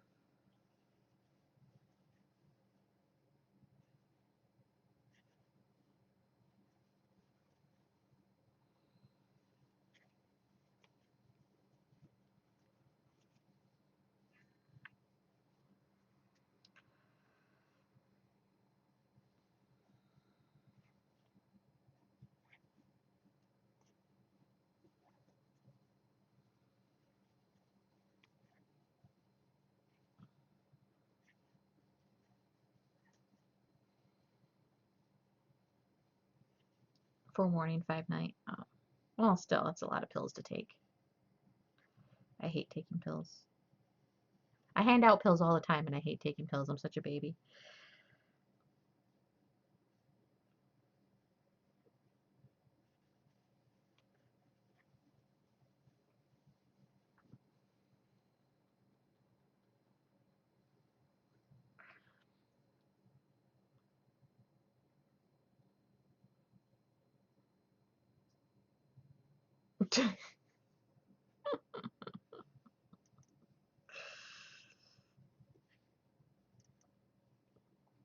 Now, do I want to do something decorative to close it up and like make it a pretty little bordery thing? Or do I just want to close it up and make it a circle?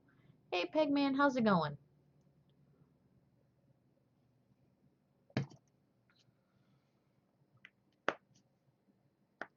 I'm Mike.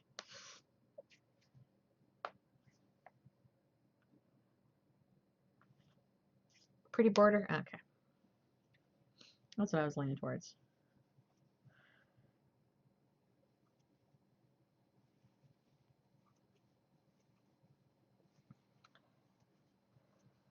Be unique and be in fun enemies.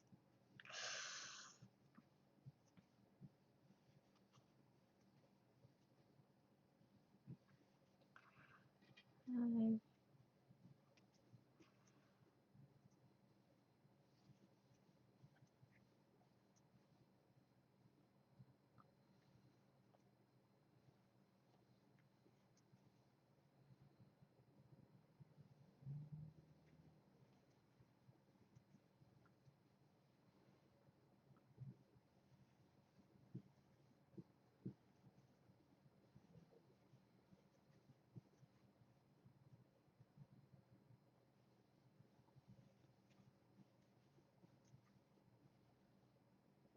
Mm,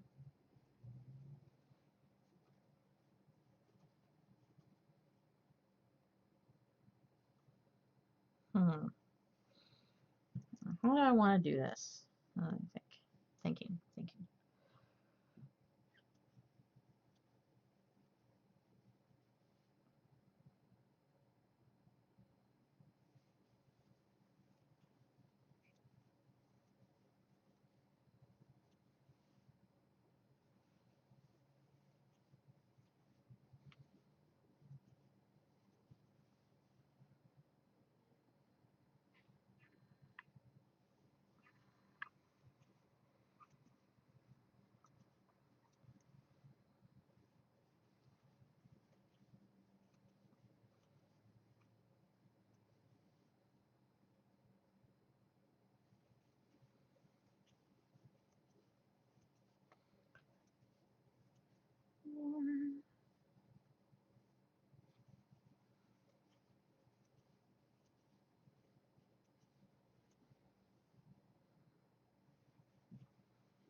I would love a badass crochet doily, some say.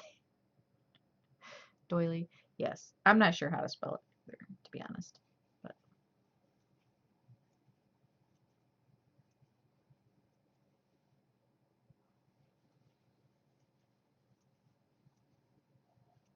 table rug. I like table rug. That's a good one. We're gonna go with table rug.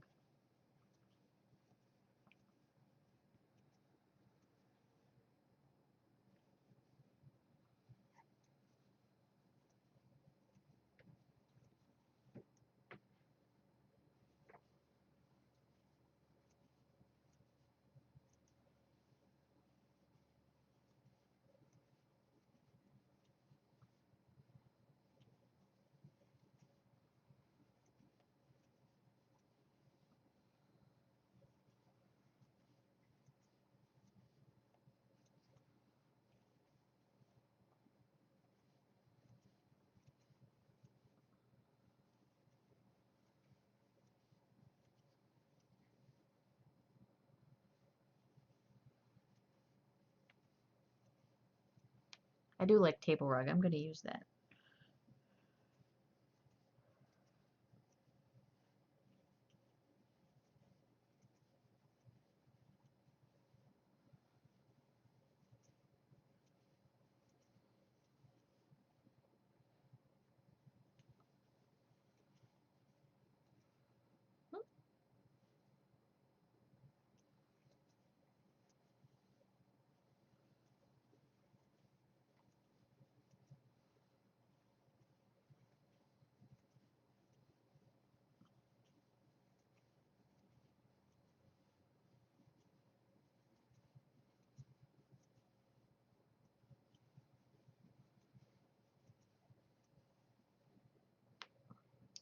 Hosh posh fancy mini table rug. Table rug would be a placement.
I'm streaming next to the sun today. I know. It's been very nice being on day shift this last week, actually. Like, oh, I get to sleep when it's dark outside. Oh, I've been working afternoons or nights for 11 years, you guys, and it's been so nice to be on day shift for this week, even if the circumstances of me being on day shift for this week have been shitty.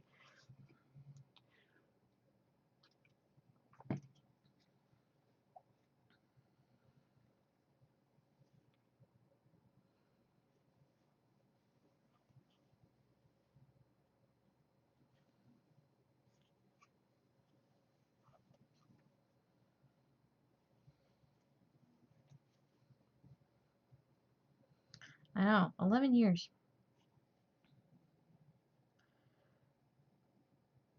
So, you were going to, I have orientation at my new job tomorrow. and the orientation is on day shift. It's going to be 9 a.m. my time. But then I'm going to be back on nights. Uh, but I'm promised different place, different dress code, different facility, different town. It's actually half an hour away. It's 2 towns over. Uh, so a bit of a drive for me. Um, and like I said, less money, but you know, a job is better than no job, so I'm going to be happy. Uh, but they promised me that after 6 months on nights, they'll move me to days. And they only can't do it now because they are extremely short on nights and can't really and can't give me the day shift spot until they fill in a couple more holes. But they promise 6 months I'll be on days. So 6 months from now, mark your calendar. If I ain't on days by then, I'm gonna be pissed.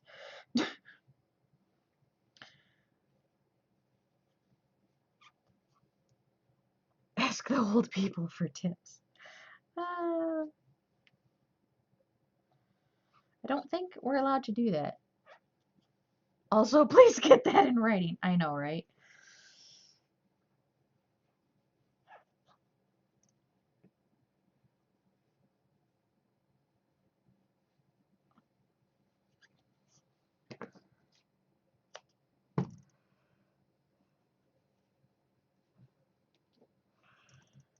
Uh, but, um, like I said, this job is half an hour, one direction away from me, which I'm used to only driving 5 minutes. I know some people half hour is not long at all for a commute. For me, it's a very long commute.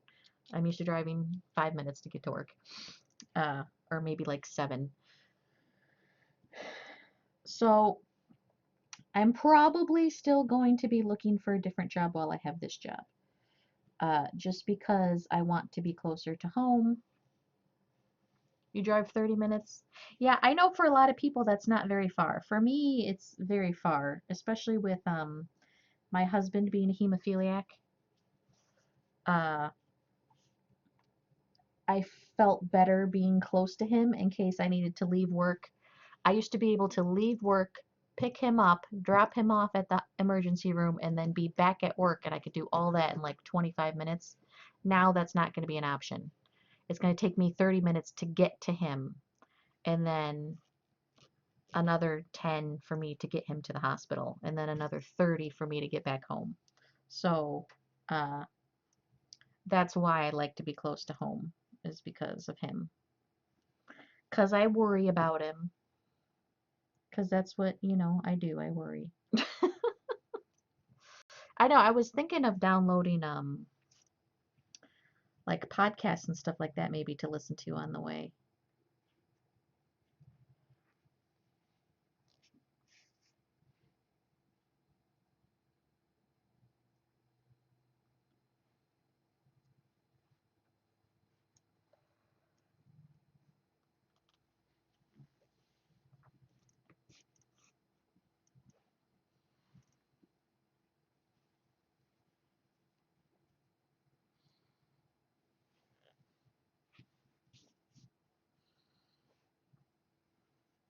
Or we're just going to, pray and hope and trust that nothing's going to happen to him while I'm at this job. He's going to be healthy. He's not going to get hurt.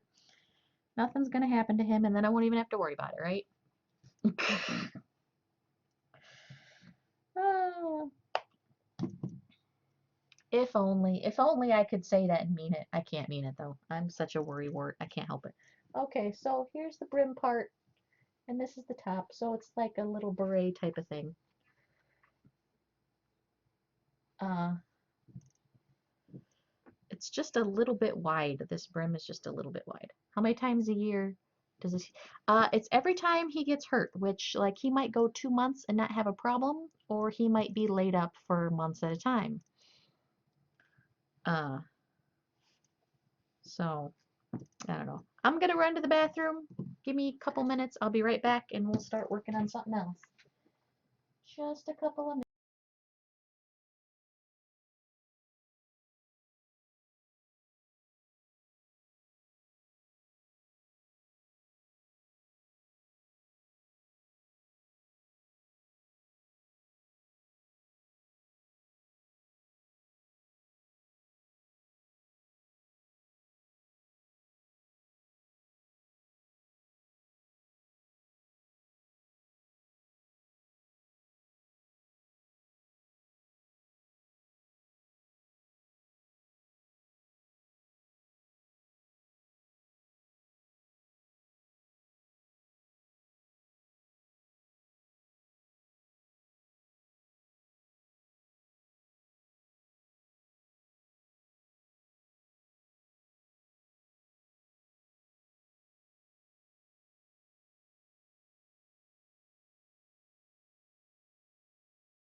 Okay, I'm back.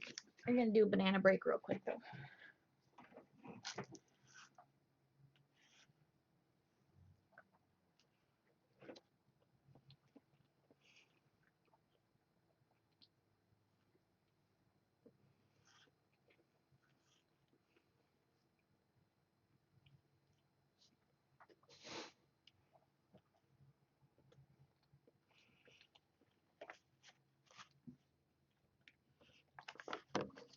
So now I get to make a red one. I'm gonna use a smaller hook though. Where's my blue hook?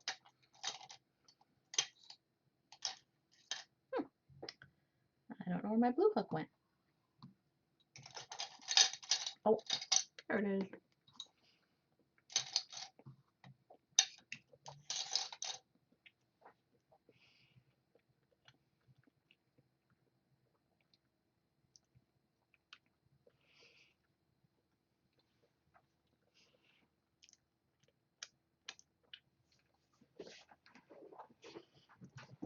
Oop. Okay.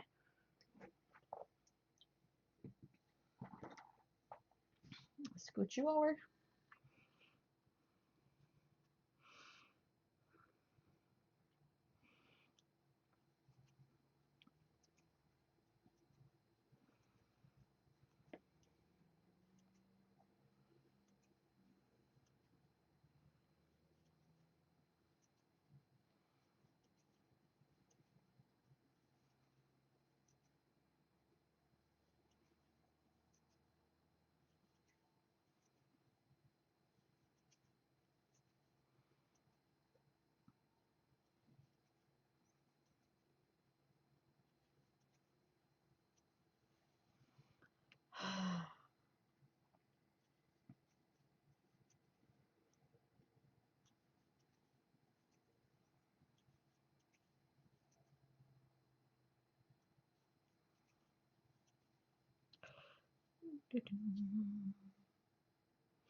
What are you guys doing over there?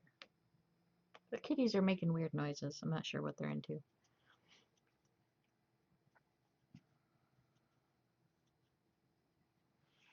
Where's my mouse?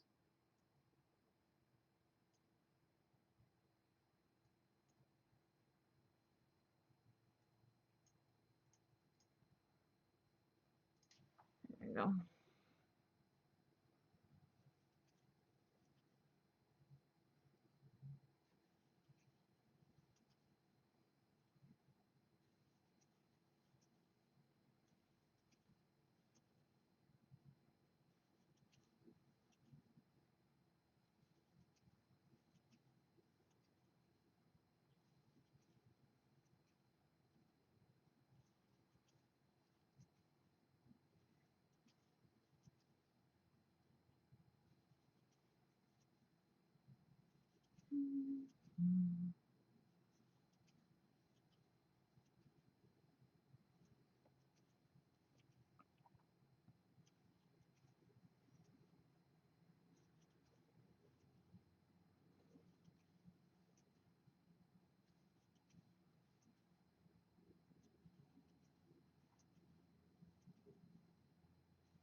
You know what I need to do to keep my mind off of things is I should try learning how to knit again. Because that's something that will take all my mental energy in trying to knit.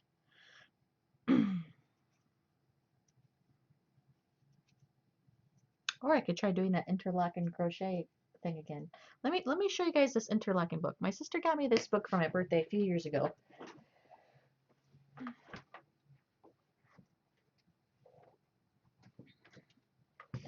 Okay, my sister got me this book a few years ago for my birthday.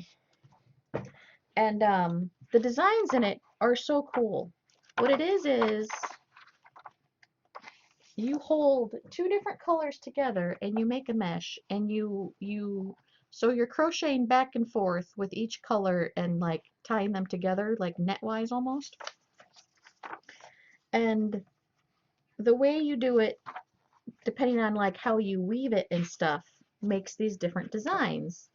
And like, I don't know how good these are showing up, but like it'll be this on the front and then this on the back. It'll be a completely different design. You know, like that. Well, those are kind of the similar, but some of them will be really different. Like this one will make this kind of design on the front and then that kind of design on the back over there. And I have tried and tried, and I have gotten a friend of mine who also crochets to look at it, and I have looked at online tutorials and YouTube videos, and I cannot freaking make it work, man. Nothing I try has made it work.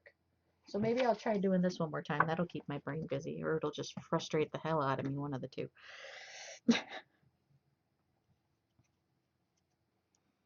Oh, that's always a possibility.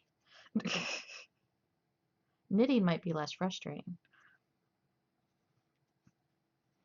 And what's funny is that there's actually a YouTube video by the author who wrote that book, but she only shows you the first row. Uh, well, that's not what I'm having trouble with. I'm having trouble with every row after that because like that's when like I don't know, I can't continue. Like I don't know how to continue to the next step. And her video doesn't go that far, which sucks. And I think she did that because she wants you to buy the book, which is fine, except for like I still don't get how to do it. And still the book has all the patterns on how to make all the different cool designs. So that's really why you're selling the book. You're not selling the book to like teach people how to do it. Honestly, if I could figure out how to do it, I could probably make my own tutorial way easier than that lady's tutorial because I don't even like her tutorial.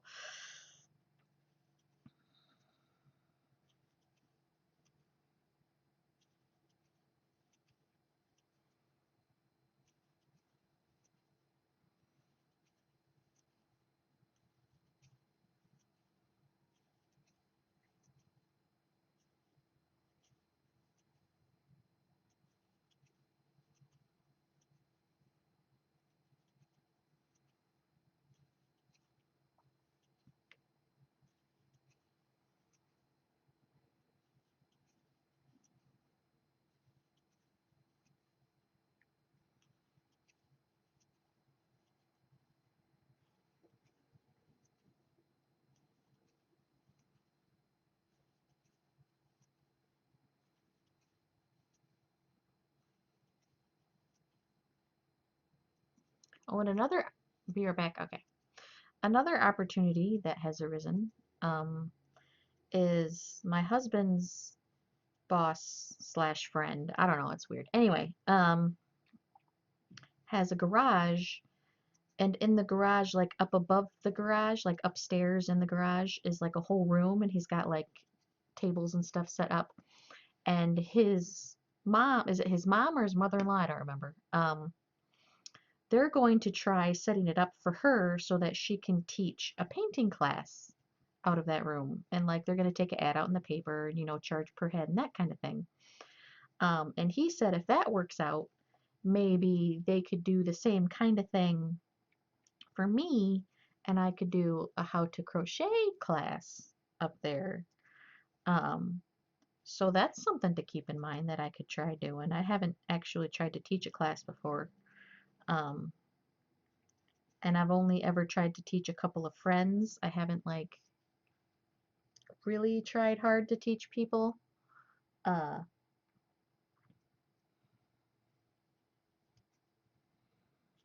So we'll see. But it's an idea. It's an idea to keep in mind.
And then I was thinking, well, do I teach like beginner how to crochet, like, or do I say, I'll teach you how to crochet this teddy bear or something, kind of relatively simple.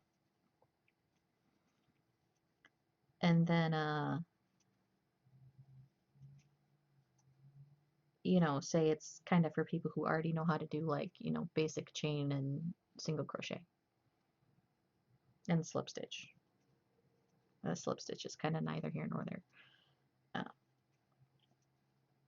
if you can chain and single crochet, you can probably slip stitch.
And I'm not sure how big the, I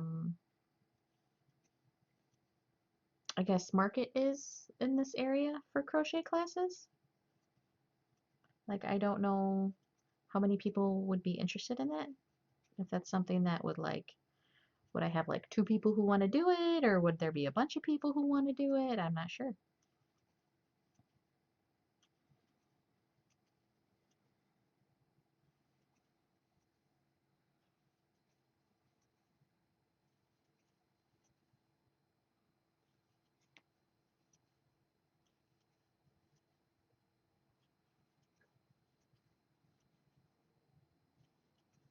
Gauge interest? Yeah, I'm not sure how to gauge interest. Yeah, how would I go about that? I honestly don't know. And then there's always the thing of people will say, "Oh yeah, I'd be totally interested in that." But then you tell them, "Oh yeah, it's going to be 20 bucks for the class and supplies, and you have to drive there yourself, and it's on a weekend." And next thing you know, the 30 people who say, "Oh yeah, I'll go," end up being 0 people who show up. Because I've had something similar to that happen to me once or twice. So I'm not sure. I don't know. I'm gonna overbook your flight. Yes, so I can drag people out of their chairs. Sorry, too many people in the crochet class. Boot them off the top floor of the garage. Sorry, you didn't make the cut.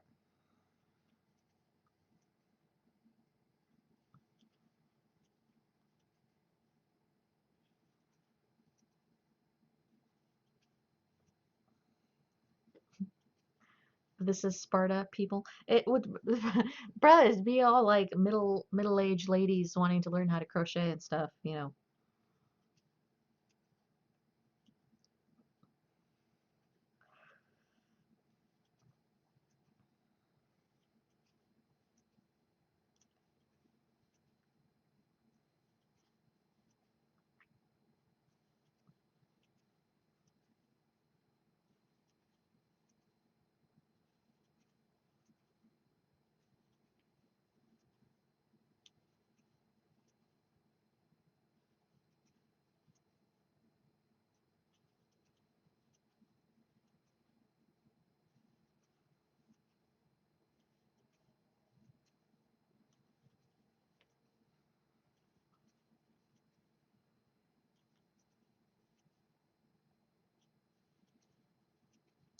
Oh my gosh. Could you imagine booting people off the top of a garage?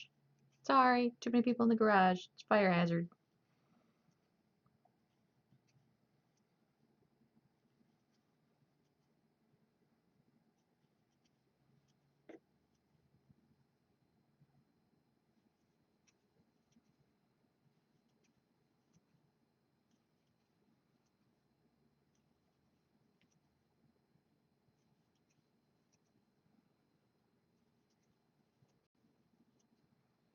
You've been imagining it for the last 2 minutes. This is Sparta reference too. Yeah.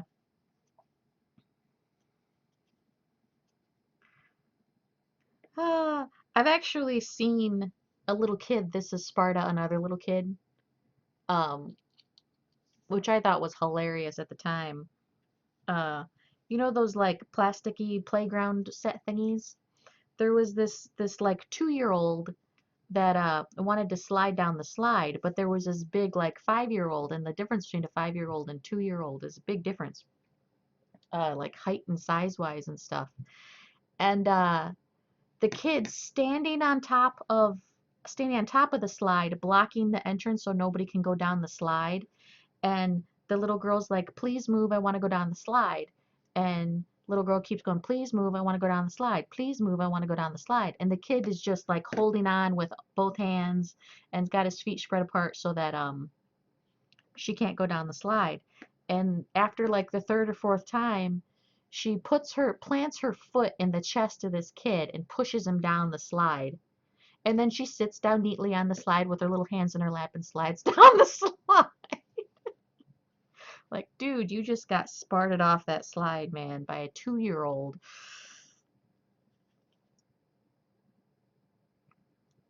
And she said, please, like 4 times. It's your own damn fault at this point.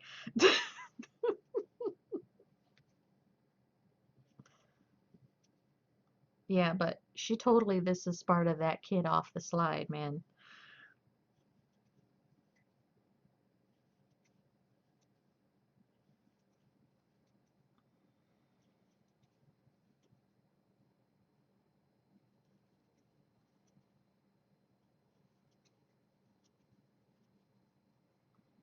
She might have been like 3 or something, but yeah, she wasn't very, she was half the size of the kid that she pushed down the slide.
I do feel like I should clean or something. I just don't have it in me to clean the house right now. It's just like, ugh. Looking at it is just like, ugh.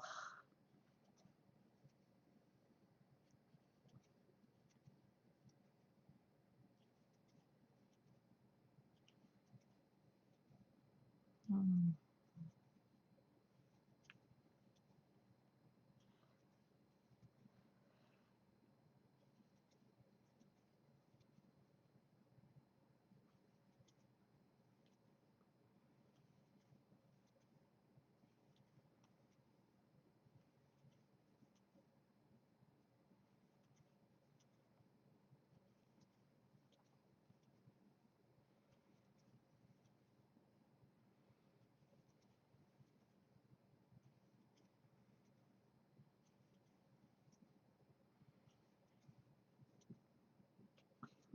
Excuse me.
What a lovely, relaxing environment, yes.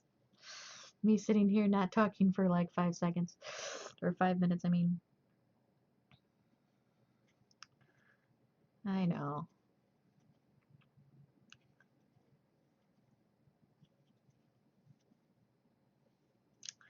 I'm just thinking, thinking, thinking, thinking. That's fine.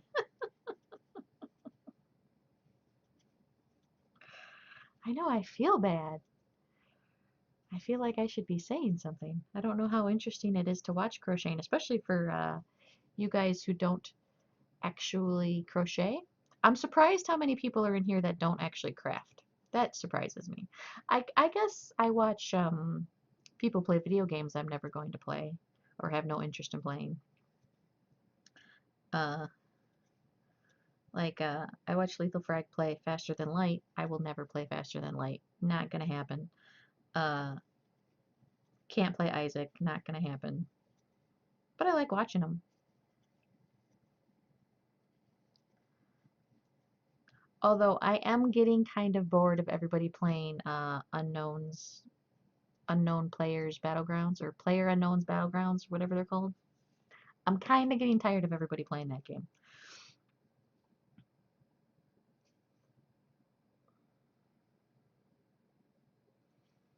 Mostly because I feel like the vast majority of the people I watch are playing it.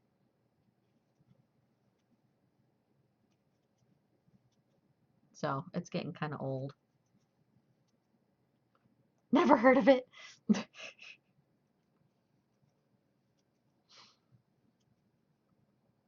Oh, it's the game that Cobalt's been playing and Richard Hammer's been playing and Co Carnage and Sacriel and Ezekiel or not Ezekiel.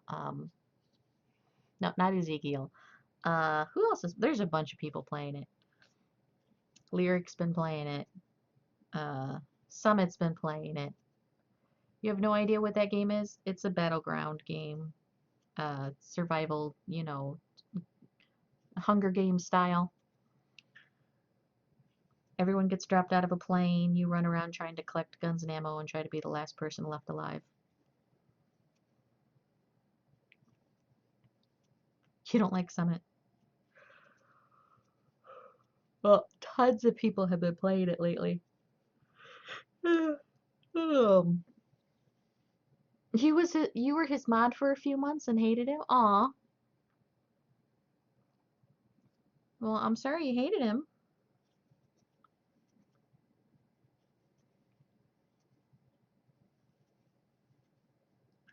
Hopefully you don't hate me after you've been my mod for a few months.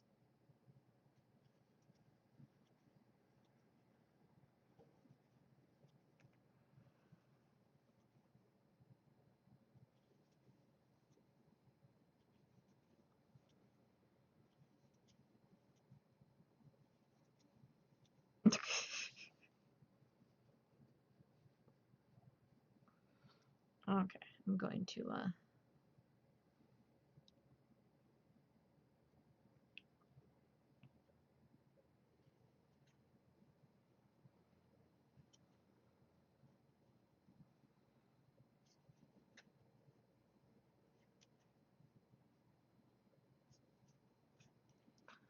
no, he had a friend, he would always play DayZ and would always blame everything on him, yelling and make fun of him. Aw, that sucks. Yeah, that's not very nice.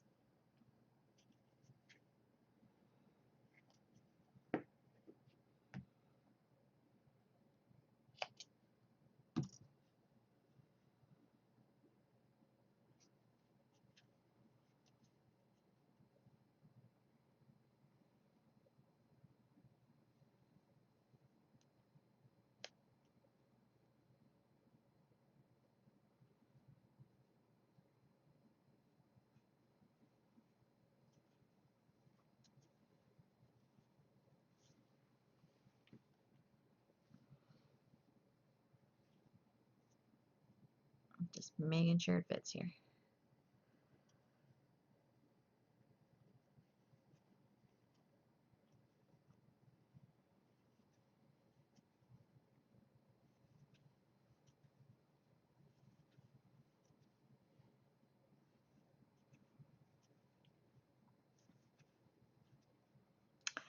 That's one thing my husband's not good at is that when stuff doesn't go his way in games, it's everyone and everything else's fault except for his. It's his teammates' fault, or it's the mouse's fault, or it's the game's fault, or it's the keyboard's fault.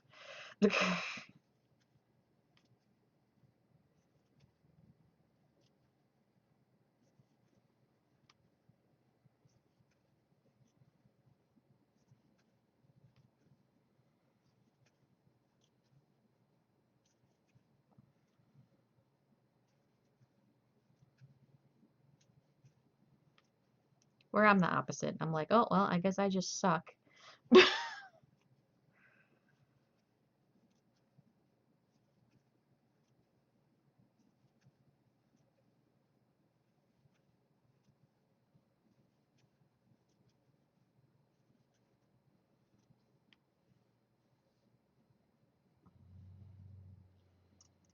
So they don't get upset with me.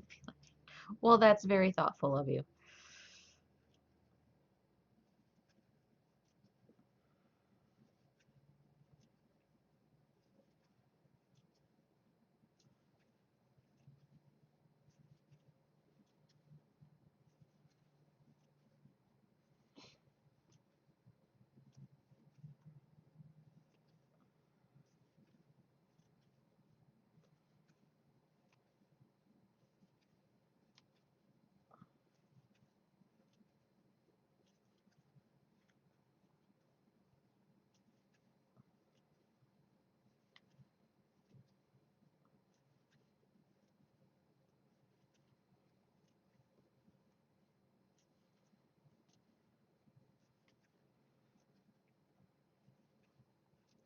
Although, see, part of the problem is he's too good at video games. Like they come really naturally to him. He's really good at them and stuff. So when it's difficult, he's just like, he just doesn't know what to do because, like, this isn't what normally happens. Normally, it comes super easy to him and everything works out all the time and he gets the best kills or whatever all the time. So when things don't go his way, he doesn't seem to comprehend.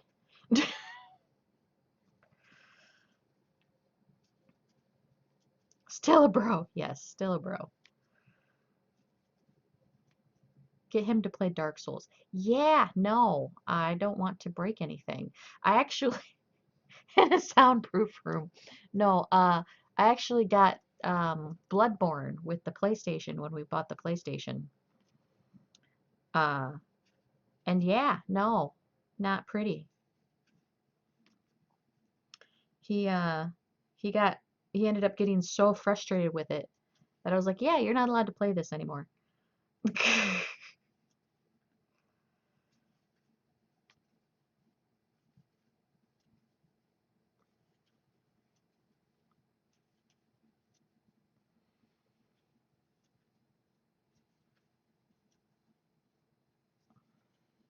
And then we were playing Yoshi's Woolly World, which I like and I think is an adorable game.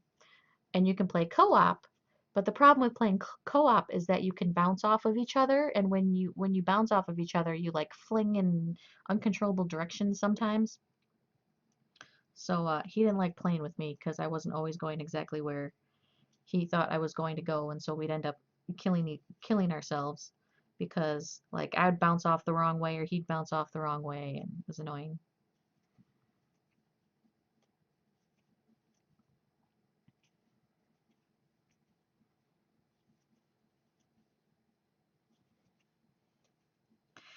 And the other thing he doesn't like about Dark Souls, and I don't like about it either actually, and Bloodborne, is that there's not a whole lot of direction. He didn't like his team. Yes, he didn't like his team. Uh,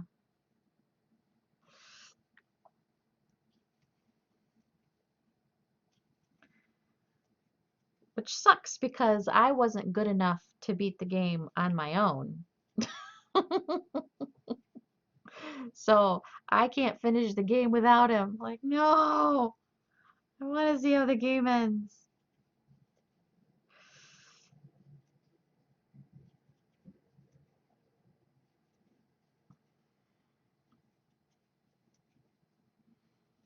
And I mean, it's Yoshi and he's made out of yarn. What's not to love about that?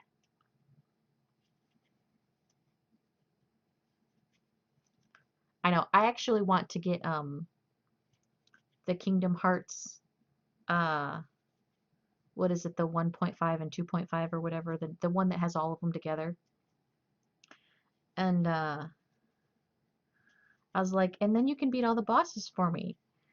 And he's like, "What?" And I was like, "Well, when I played the first Kingdom Hearts, I never ended up beating it. Uh, but my brother Santo would have to beat the bosses for me." And I go, "See, so I've had people beat the bosses for me for decades now." And he goes, "Yeah, except for you're supposed to grow out of that. Like you're supposed to beat your own bosses now." I'm like, "No." That's what I married you for. You get to beat my bosses now because, I don't live with my brother anymore. I need someone to beat the bosses for me.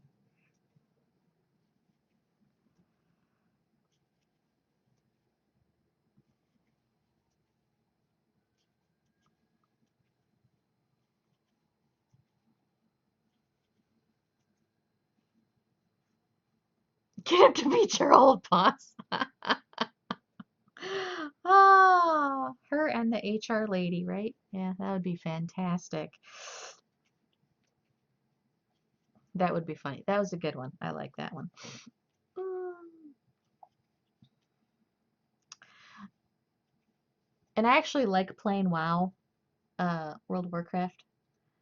We don't have our counts running at the moment, but he's really good at like grinding out mats and grinding out levels and money and stuff like that.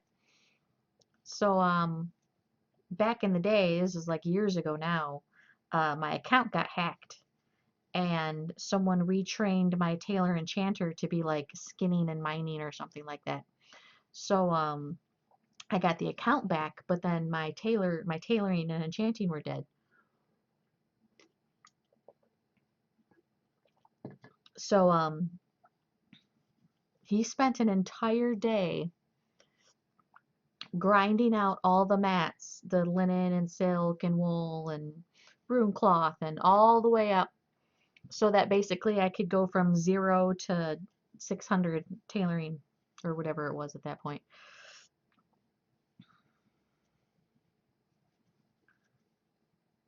Yeah, stuff like that he's really good at. He has no problem grinding out mats for stuff like that. Does not bother him at all.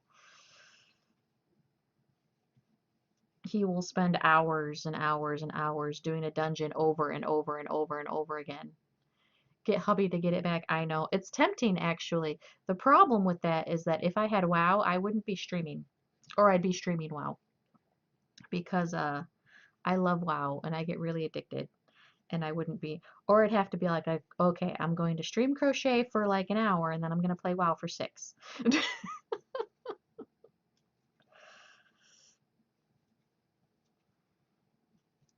And what's funny is then we both said this too, is if I ever get really big as a streamer, we can get back into WoW so that it's easier to find groups. Get people to carry us through dungeons and raids and stuff like Tim and Lyric and stuff. Like, hey, I need somebody to carry me through Time Walker dungeons. You know, you set up the thingy looking for group and next thing you know your group's full. That would be fabulous.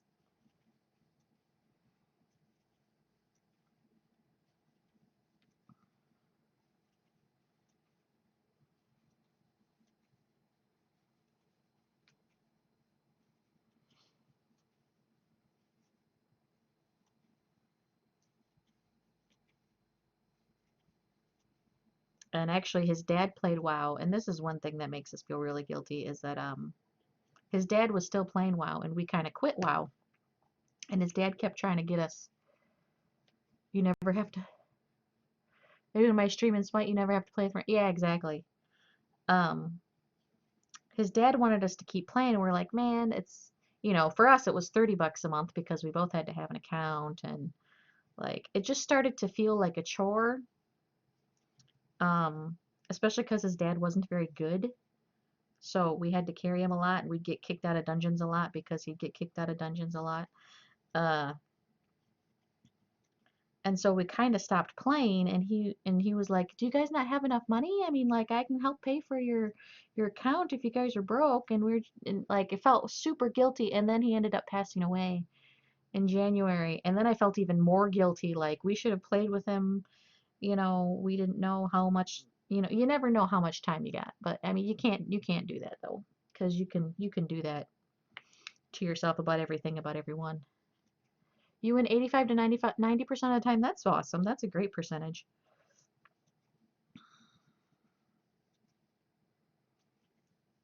I know we felt so guilty, but like, man, I have to like stop that train of thought in its tracks. Otherwise, you can do that with everything. That's why you love the people you got, because you never know how long you're going to have them. I know it's been a rough year and it's only April. I mean, like, God, this year blows already and it's April.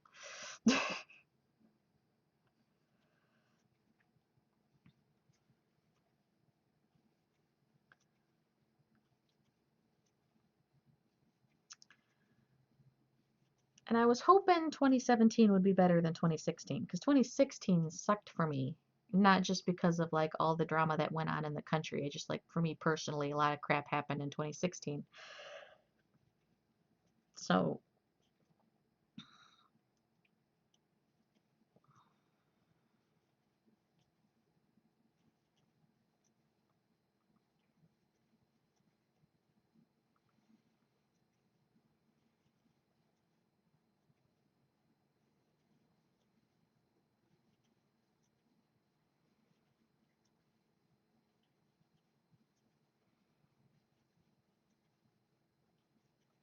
having a death in the family is hard.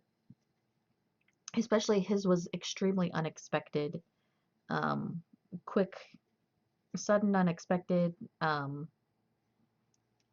There were things that I believe the hospital could have done differently that he wouldn't have passed away, and I fully believe that. And so that makes that hard too.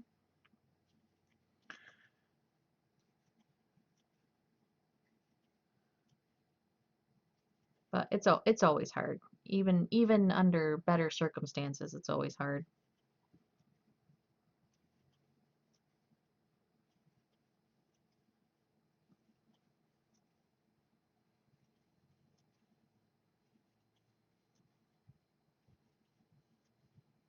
Oh, mailman.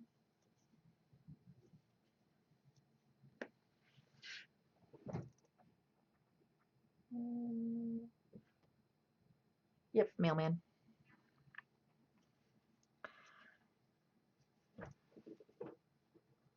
You know what we just need to happen? I need to win that Publishers Clearinghouse $7,000 a week for life. That would just be fabulous. That's what I need to happen. Just a comic.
Aww.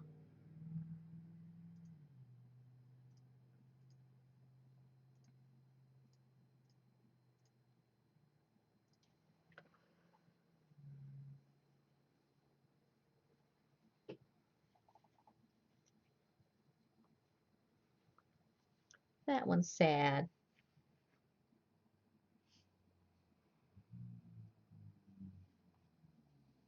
But yeah.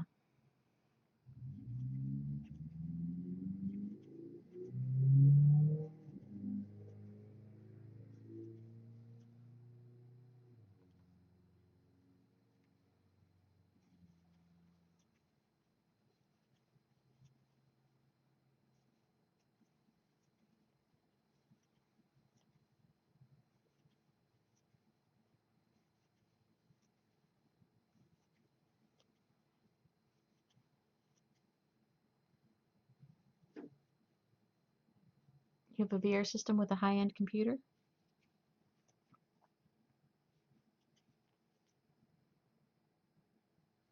Trying for you to get your grandfather to play it.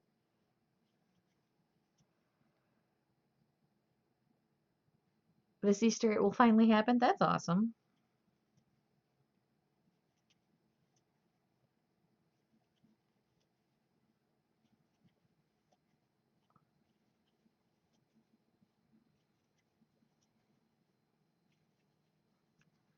The possibilities of let me try this on again. Yeah, well, we get to unravel here, Nuka.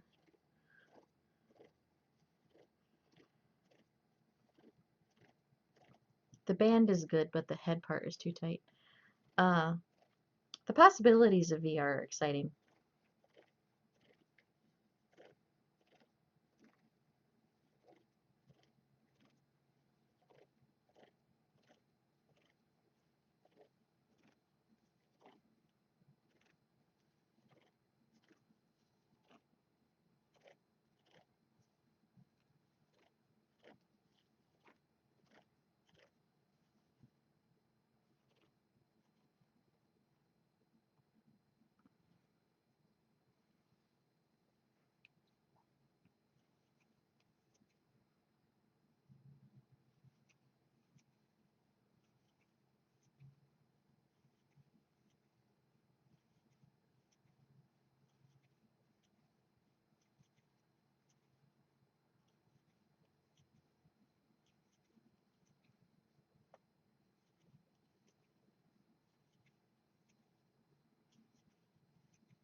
And I will definitely have to get a frog emote. I have all these ideas for so many emotes. Someday I'll get all my emotes.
No, anyway, like I was saying, I need to win the Publishers Clearinghouse.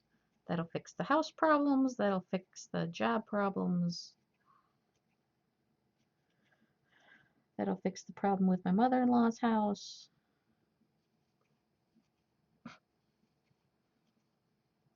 And then I can just stream full time, just for fun, for funsies. Because I'll probably still be crocheting. If I didn't, even if I didn't have to work and if money was no object, I would still be crocheting and crafting because that's what I love to do.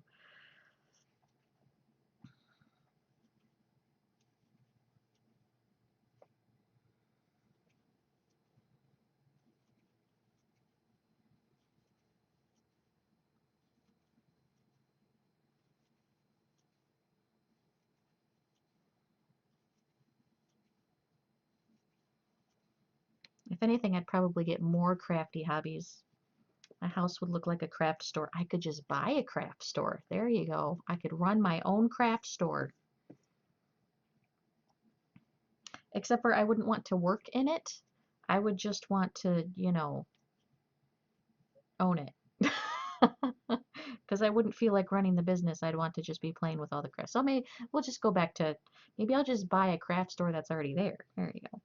Because there's tons of crafts I want to try. Like I want to try the metal stamping.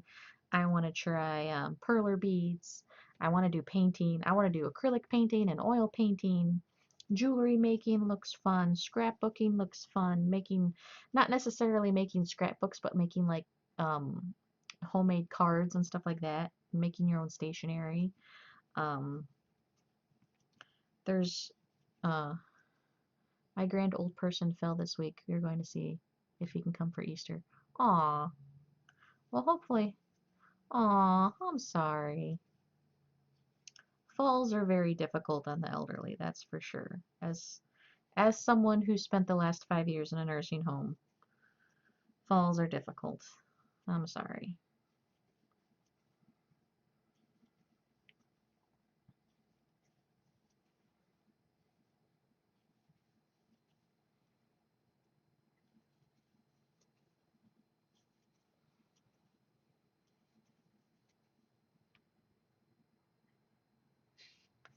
I'll just yell at them to get up. Imperfect Jen, hey, how are you doing? Oh, I'm okay. How are you doing? Oh, thank you for the host. I appreciate it.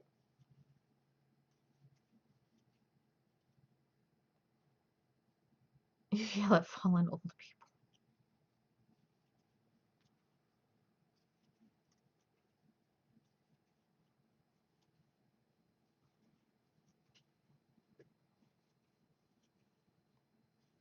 Oh my God, and the paperwork when someone falls? Mm-mm. So much paperwork when someone falls.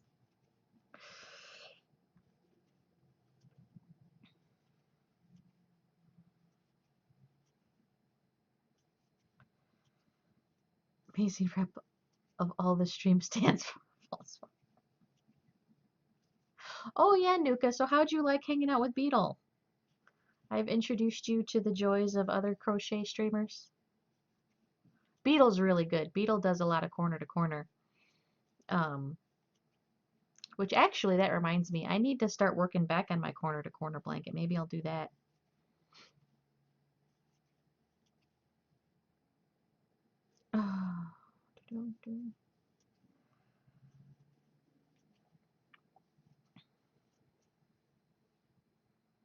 She is quiet as fuck, but you are relaxing. She is more hype. Yes, she is slightly more hyper than me. I am very, very mellow. She is nice. I like Beetle a lot. She's also extremely talented. I guess exciting. You're saying she's nicer than me? Is that what you're saying? No, I know what you mean. You don't watch crochet to be hyped. Yeah, but there's lots of crafters out there. Um, I'd say there's Calypso, but if you don't want to watch to be hyped, she can be hyped from time to time.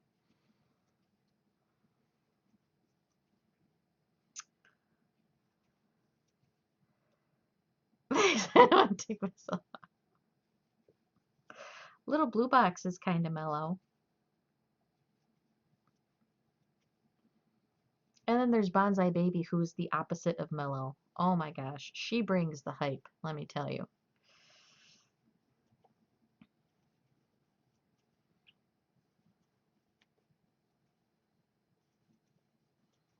Drop her a follow sometime.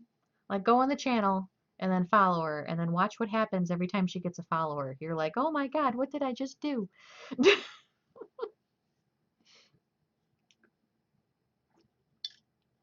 Oh, I'm out of pop.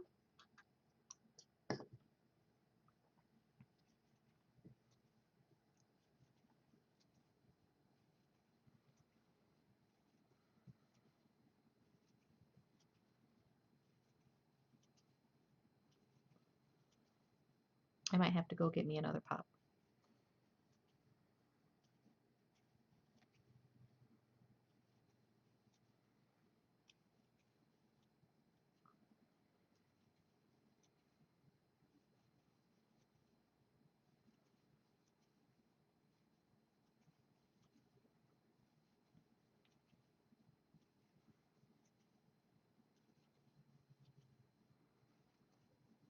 Yeah, I think I'm gonna go grab me another pop because I'm already thirsty. Okay, where's my note? There's my note. Be right back. I'm gonna grab a pop.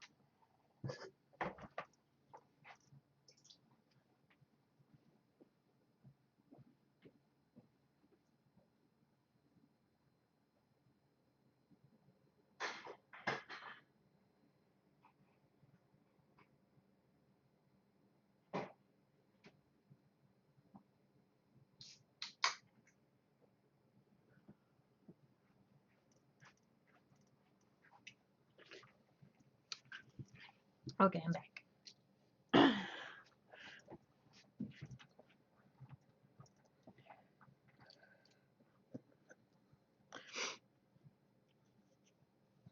Well, you could always, if you're looking for mellow, you can just check out other people on the relaxation community.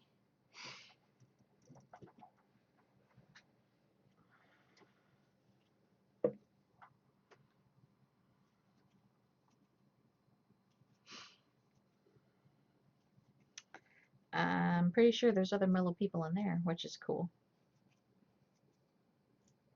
You don't want more mellow. Yeah. Well, I'll try to be here. We'll figure out what my schedule is. I'm told tomorrow I'm going to get my schedule. So after tomorrow, I'll have a better idea of what my schedule is going to look like. I know it's going to be every other weekend, and I know it's going to be nights. Um, and their weekends are Friday night, Saturday night for midnights, um, which is fine. That happens at a lot of places when you work nights, is because most of your shift is on after midnight. But hopefully, like I said, 6 months tops, then I'll be on days, and then I can be up during daytime like normal people, which would be absolutely lovely. If I did get the day shift spot, it would be 7 a.m. to 7:30 p.m. ish. So by the time I get home, we'll say it's 8 p.m. Uh, so I'm not sure when I would stream. I'd probably still only stream on days off because working 12s, uh, it's hard to squeeze in more besides, work, driving, sleeping, eating, taking a shower, the basics.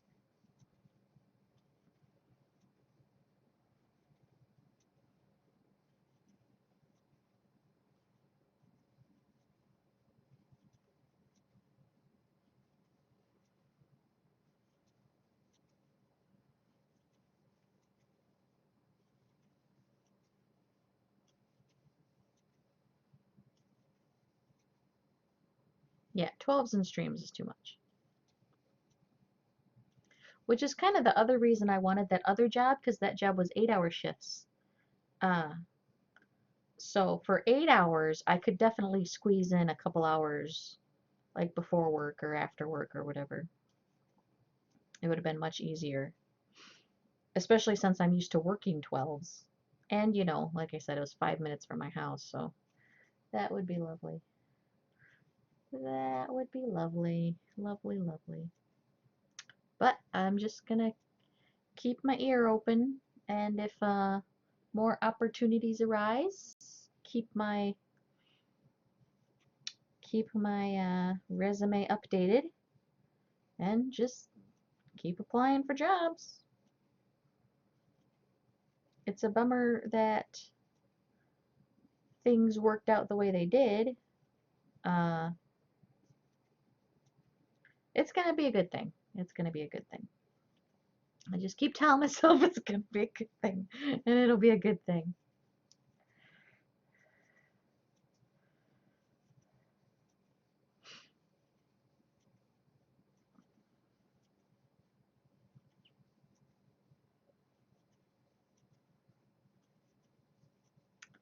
That's how the pros do it. Fake it till you make it. Just keep telling myself it's okay. Everything's gonna be alright.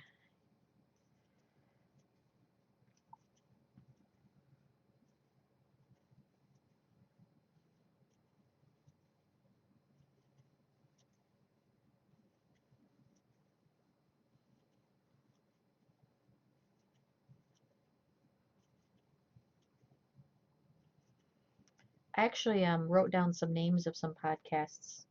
Changing the subject. I just thought of it because the drive is going to be half hour, so I said I'd download some podcasts to listen to on the drive. So really, I could listen to half hour there, half hour back, and that's like an hour long podcast I could listen to. Um,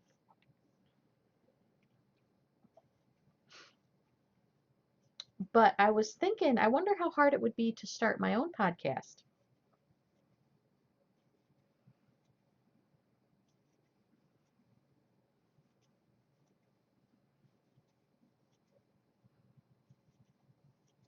I was listening to hardcore rap in the lab here. Oh, I'm sorry. I'm just talking about podcasts, wondering how hard it would be to start my own podcast. I mean, I can talk into a microphone for an hour about random subjects. I wonder how many people would listen to that on their way to work. You don't listen to podcasts? Well, I know podcasts are actually really popular with people who commute. Um, I know millions of people listen to them.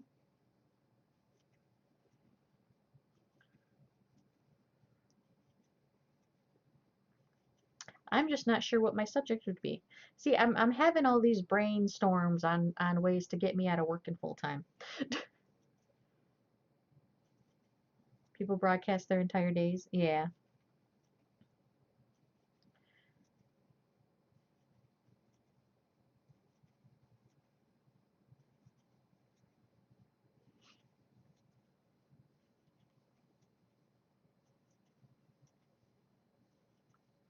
Well, and the only reason I got the idea to begin with is I was Googling like ways to help grow my website and grow my brand and all this stuff, and trying to read, lots of articles and stuff on small businesses, and um because I actually am an actual small business. I have a EIN number in the whole 9 yards.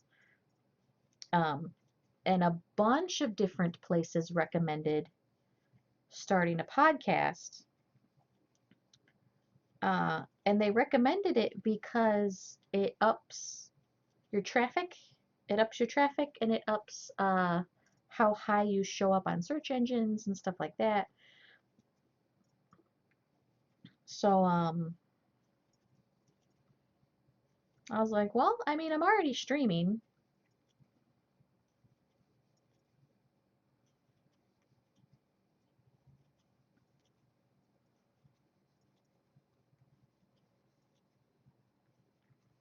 It can't be that much harder to talk for an hour for once a week and, upload that somewhere.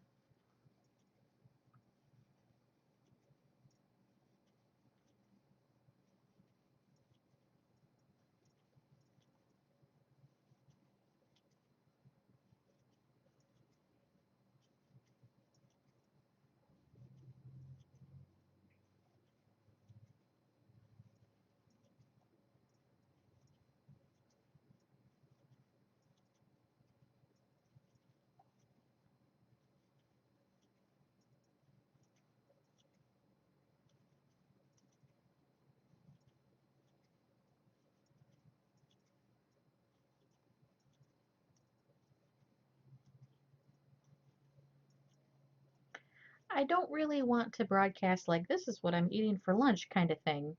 But I think I have enough stories. I mean, I have a ton of stories. Gosh dang. I have enough stories to probably write a book or two just from growing up. I don't feel like writing a book. Maybe I can just make a podcast. I don't know. I'm trying to expand my horizons, look at options. Lots of stuff. I mean, I got the Twitch thing going. I have a website. I have an Etsy shop. That's where I sell all my stuff. I got some craft shows lined up. Uh, I can look into this podcast thing. Otherwise, I don't eat. It's a nice time to talk to my chat. Yeah.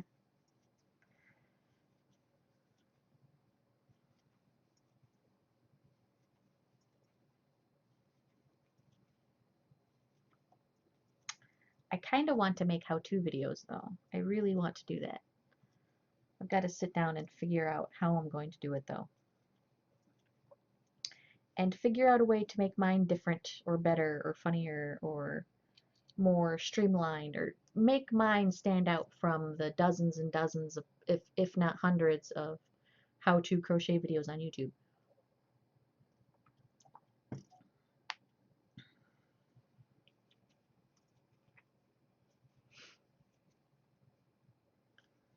Oh, yes, your tourney that you ran last night. You ended up recording.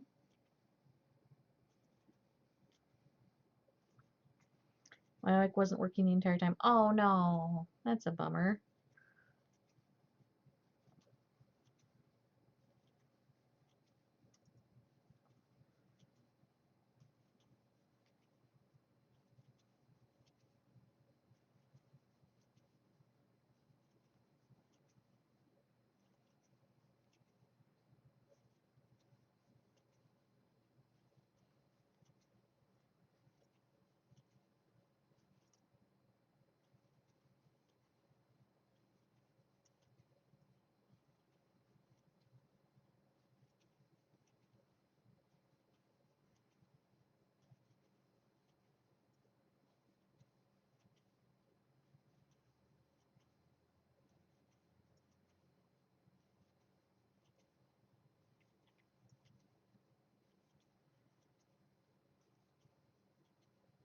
It's a bummer your mic wasn't working. I'm sorry.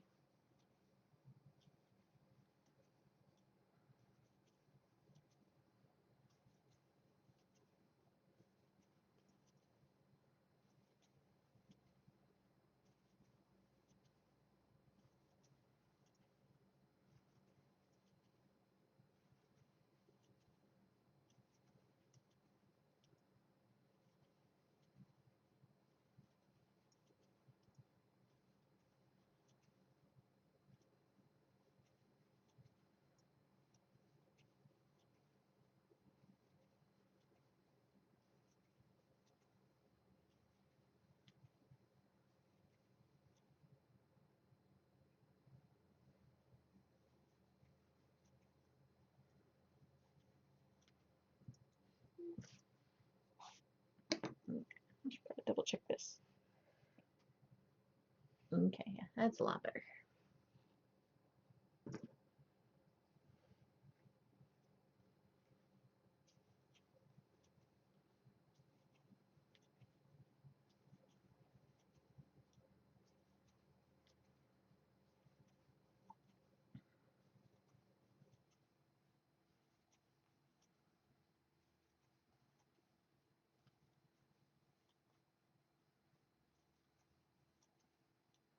Bye bye. Oh, bye, Pegman. See you soon. I know this is such a weird time for me. I don't even know what time to tell you guys I'll be back on. I mean, for a while, I guess I'll be on nights again, but it's a bummer I have to do orientation on day shift and then work again on nights. Like, I can't do orientation on, like, at least later in the day?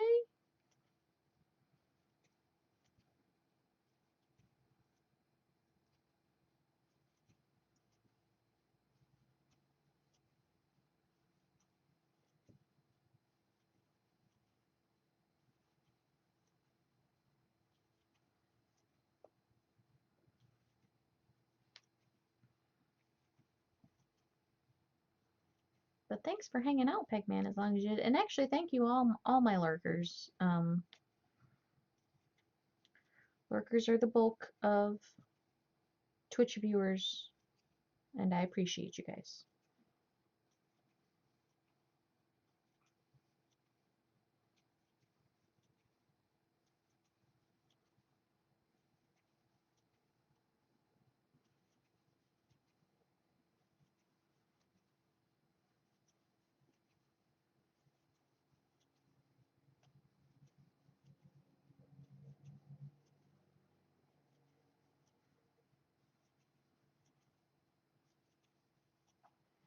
Let's see.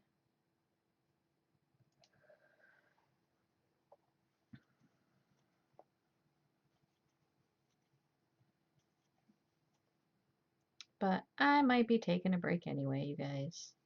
It's been 3 hours and some change. I need to eat something. I still haven't eaten yet.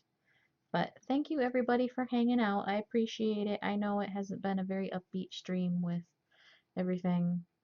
Again, I don't know what my schedule will be, so I can't tell you guys. I'll be back day shift or night shift or whenever.